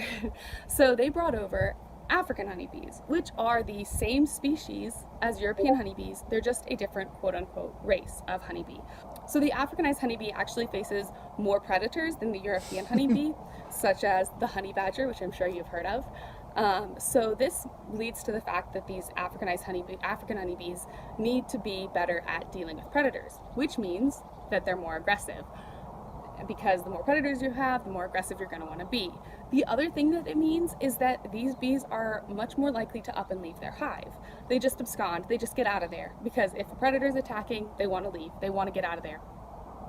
So they're much more likely to do that, and they don't keep as much honey in their hive because they don't overwinter, so they don't need the honey stores that European honeybees do. Which is all fine and good, it's working well for them, right? But Brazil, we in South America wanted to have some honeybees that could pollinate there and not need to have a winter, not need to overwinter, not be European honeybees, right? So they brought over some African honeybee queens, and they were setting up a breeding program to breed with European honeybees to create maybe a kind of bee that would work better for warmer climates. And as some science experiments are wont to do, the queens actually escaped from the facility in Brazil and got to hybridize with the European honeybee males. So this actually led to this kind of, it was surprising how successful these African honeybee queens were. So they mated with European drones and managed to move northward and southward in South America, and they've come all through the Panama and up into Mexico, and in the 80s they got to the Hold on, I wanted to look at this map and see what all states we ended up with. So we got California, Nevada, Utah, Arizona, New Mexico, Texas, Oklahoma, Arkansas, Louisiana. For some reason, nothing in Mississippi. Not even the honeybee, the killer bees, murder hornets. They're all nicknames for. Yeah. Anyway, not even the killer bees want to live in Mississippi. And then we got, Florida, of course, because why not? Why wouldn't you want to live in Florida if you were a killer bee? United States. So that's where all the hype, the old 80s films about killer bees come from, is from these Africanized bees. And we call them Africanized because they're hybrids. The African bees come from Africa, European bees come from Europe, and Africanized bees are the hybrid European African bees. So it's a lot of fun. And if you just want a little bit of background, here in the United States, we tend to keep... African queen needs a few European male drones. I approve.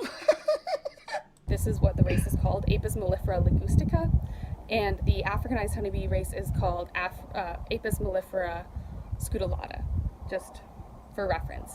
So Africanized bees... Gosh, she's adorable. I can't take it. Jordan, you're adorable. Keep up the good work on these videos. Actually look no different than European bees because they're the same species. So on inspection, visual inspection, you cannot tell the difference. They don't live in hives any differently than European bees do. They're just really not any different, except for that they are more aggressive, they swarm more frequently, and they are more resistant to some honeybee parasites and pests, which is actually really important. So these Africanized honeybees tend to be much more resistant to the parasitic mite Varroa destructor. So Varroa destructor is a hugely detrimental mite in the honeybee systems, and one of the biggest stressors they face today. And these Africanized honeybees are actually much better at dealing with it, which is something that comes into play maybe later. So these Africanized bees got to the United States, and they've been hybridizing with European bees ever since. So here I'm in, like I said, Texas, and in our apiary we do have Africanized colonies. And the interesting thing about our apiary is some of our Africanized colonies are actually nicer than our European colonies. So this just means that the hype is a little bit overstated, right? You're not going to get killed by Africanized honeybees unless you go knock their home down and stand there, right? So maybe just don't do that. But other than that, They could it be that their gene pool has been diluted as they move north too and interbred with more and more populations of European honeybees? Could that be the situation? And maybe they're not quite as aggressive as the original Brazilian stock just by genetic drift. you have to look at the mitochondrial DNA to tell the difference between these kinds of bees. So they're really not that crazy dangerous, but they are harder to keep in beekeeping because they are much more likely to leave the colony and they're meaner on average. So there is this pushback from beekeepers that don't want to keep Africanized honeybees, which is understandable, but there's also this reason that you want to, which is this varroa mite resistance. So it would be interesting is if we could engineer some sort of hybridized line that is maybe not quite as mean, but is maybe more resistant to mites. So don't be scared of Africanized bees. The biggest thing that they're going to do to you is maybe get a little sting in, which isn't very fun, but you'll be fine. Nobody thinks that you should be worried about it. I kind of disagree with that statement, though. If you have an allergy, or if you think you might be at risk for an allergy for bee stings, yeah, definitely go get medical treatment if you get stung. Because I don't want that promoted on my channel. That it's going to be okay if you get stung. No. Take proper precautions all the time with animal stings. Africanized bees, be nice to the bees are important, and plant some wildflowers for the native bees while you're at it. And with that, I just want to say thank you for watching this video and for watching the Natural History Institute's YouTube channel. Go ahead and give it a subscribe and comment and all that good stuff, because the Natural History Institute is amazing and doing really big things. So yeah, they deserve all the support they can get, and I hope to maybe see you again sometime to talk more about bees. So thanks.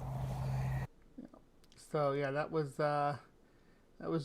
Jordan Twombly Ellis, and she is on behalf of the Natural History Institute.